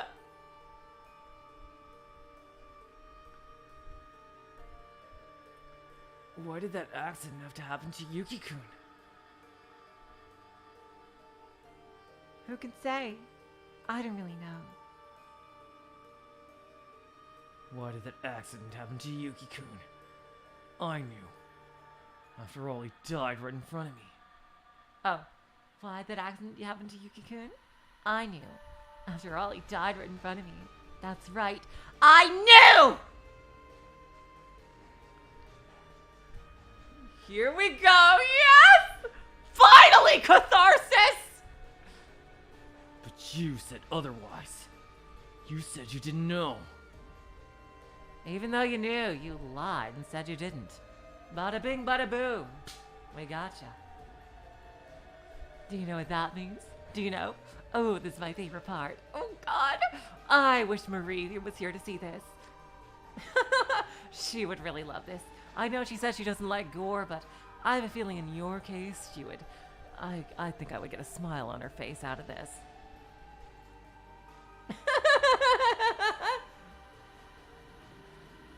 The color drained from Shintani's face, and a sound followed. It sounded like the ocean tide going out. You can't lie when answering Renoir's questions. If you break the rules, you'll befall the same fate as one of the paintings on the art room walls. It's because Renoir wasn't powerful enough. Renoir was weak from resting a long time. That's why, OA. The many repulsive paintings and drawings on the art room walls began to surround Shintani. They circled around Shintani like a whirlpool.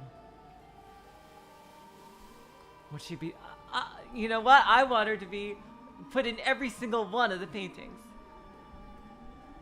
Would she be doomed to the world of Saturn and be eaten alive? Or would she be fated to the world of Guernica, where she'll be enveloped by the fires of war? If not that, would she meet the tragedy of being killed and dissected, her entrails being pulled out of her stomach, like in the 4 stages of cruelty? No.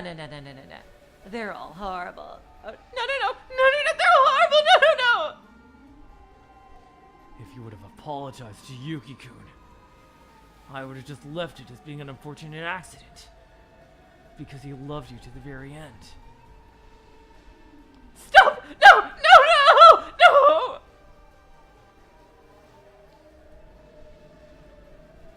But you didn't even have an ounce of apologetic feelings within you! So you will be punished. Now then, I'll let you choose the fate you want to befall. Really? Damn, he is letting her off easy. Whichever you choose will be endlessly tormented within it until his soul can be saved. Stop! Help! Someone help! Shintani screamed and ran out of the art room.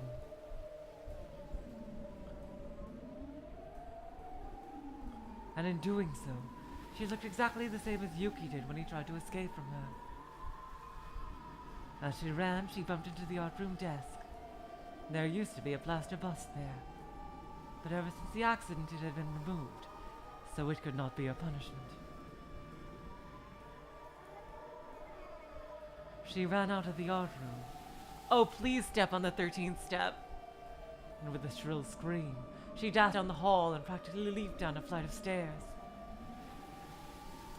Oh, shall I make her trip and fall and send her to the infirmary? Please, let me do that. Come on, Rennie. Come on, Ren-kun, please, let me do that. Please, come on. Oh God, I really want to do this. There's no need. Oh, dang it. She's chosen her own... Oh my God! I know which one. Crazy stairs, falling downstairs for all eternity. Yes! Perfect! Yep, I know which one. A fate from one of these pictures.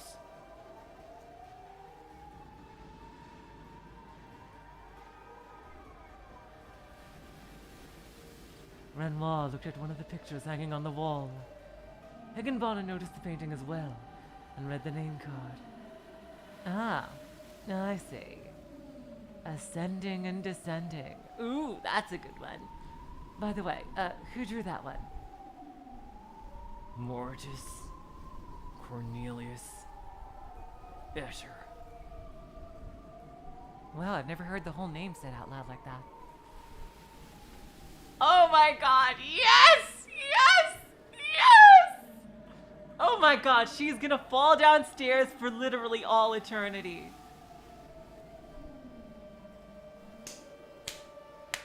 Yes! Yes! Yes!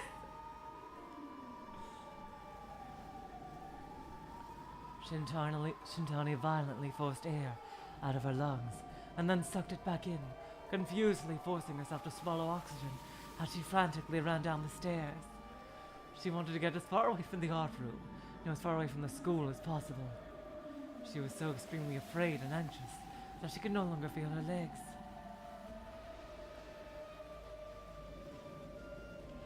Having used up her strength, all she could do to keep moving was to force herself to.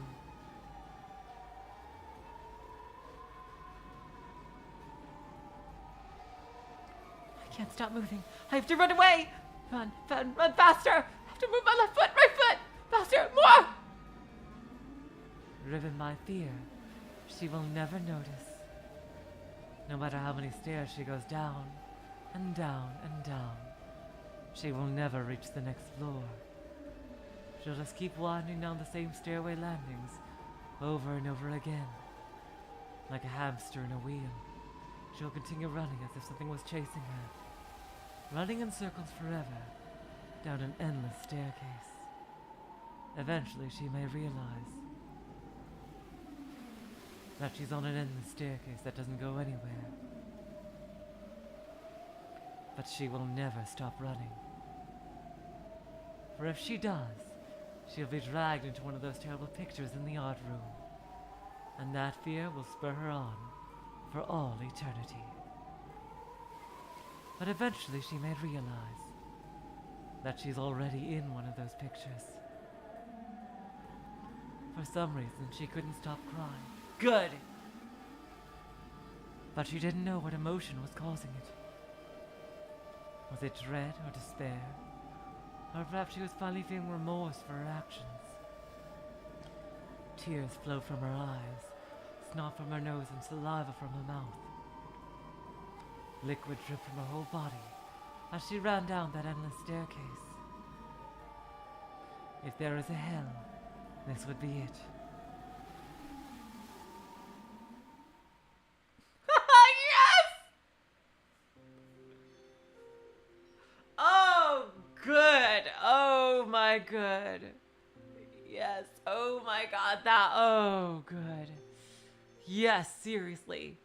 She totally deserves that. I think she deserves even worse.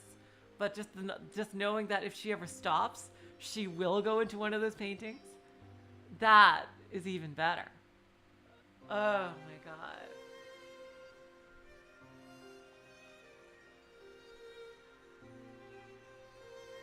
It lacks the grace of one of my hunts. But your hunts are pretty cruel too. I gotta give credit where credit is due. I will not kill her. I just trapped her in a jail cell to think of what she's done. For all eternity. Oh, damn. You're even crueler than me in that situation. But, you know, I can't say she doesn't deserve it. Well then, I'll be taking my leave. Thanks for the food. Every once in a while, a soul like hers makes for a rare treat.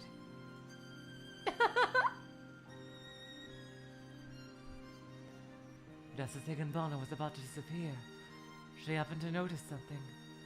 She looked again at the picture of endless staircase that Shintani had been pulled into, ascending and descending. Hey, won't someone notice that? Who knows? But if they do know the Esther original well enough to notice, then as yokai of the art room, I'll be quite happy.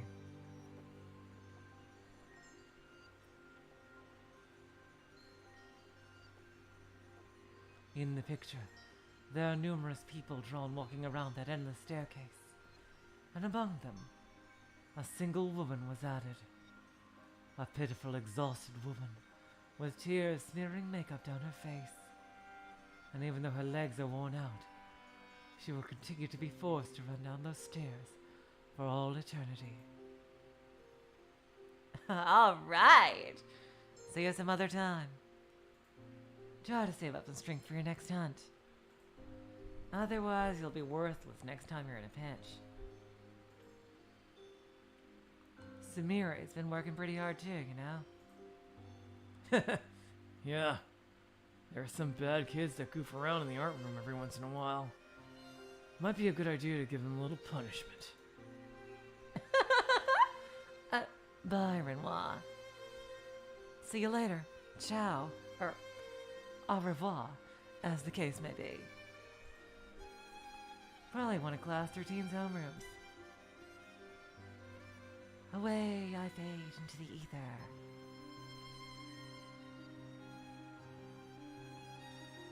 Higanbana disappeared, and thus there was nothing left in the art room with Renoir but silence. Yeah. She may be right. If I had more power, I might have been able to protect you. Oh. Oh. He really wanted to help Yuki. Oh, God. Renoir picked up one of the sketches that had fallen to the floor. In that picture, Yuki had a quiet and soft smile on his face. He was the first human that Renoir had talked to in a long time. He had such a valuable wavelength that he was able to converse with me. He showed a great interest in the arts, and although the time we had together was short, he made for a wonderful person to talk to. When I was troubled with how much I looked like a girl because of my long hair and skirt, he told me this. If you really don't like how you look, why not try changing your clothes? Oh my God, that was the two of them talking. Or maybe cut your hair shorter. I cut my hair and changed my clothes. I wish I could show him how I look now. Oh my God. That was them talking. Yuki-kun. At least I can make the art room that you liked a little better looking. This room will get a new teacher as its master. And they won't just put up scary pictures. They'll put up fun pictures as well.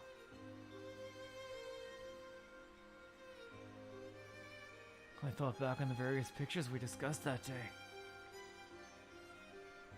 This picture looks like a little kid's scribbles. This picture is scary, but the colors are really pretty. I like this one the best. No, wait, I like this one more. Our time was short, but it was so fun.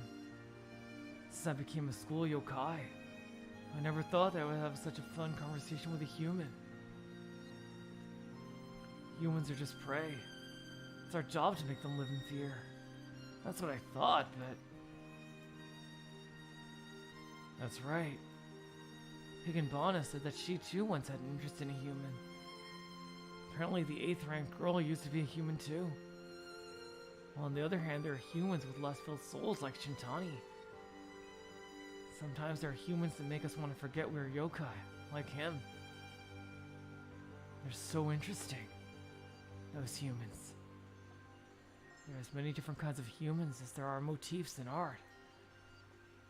Oh, that ended really nicely.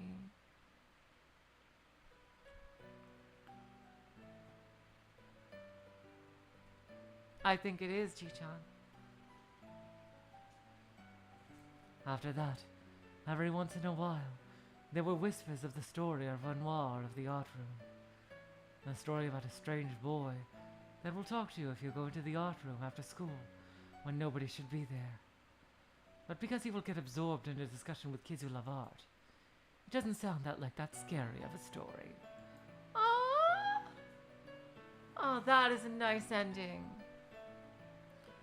The students in the art club even sing his praises, saying that if you meet him, your skill at art will increase. He became a nice yokai!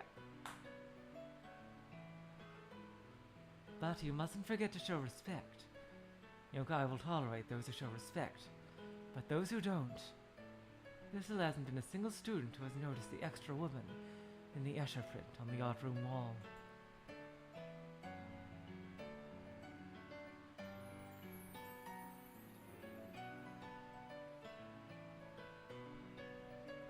And there we go, Jishan. You can totally go. Wow, you're right. It's been more than 3.5 hours. Damn. Okay, but I really felt like I had to finish that one in one sitting.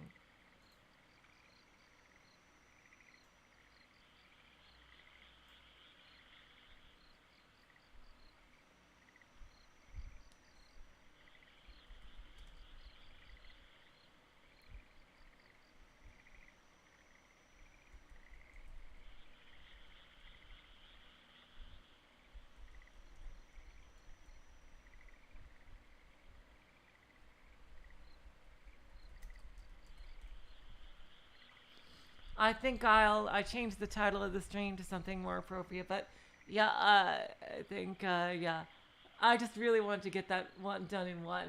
I don't know, I just yeah, you know what? This is some to make up somewhat for the last two Higanbanas being short. So here, have an extra long episode. So yeah, see, I hope that. Thanks, Eternal Magician. Thank you all. So yeah, let everyone get some rest here. It's almost been 4 hours. It's like thinking of like the old Umineko days. There's only 3 stories and an all-cast review left in Higanbana. So yeah, not too much until the end. And it's probably going to be Iwai Hime after this. May think about something else, but who knows? We'll see. We'll see how I feel at the time. All right. So until next time, on Saturday, where we will return to Ever 17, I will say, so long, farewell, auf Wiedersehen, good night. You are all the sweetest of hearts. See ya.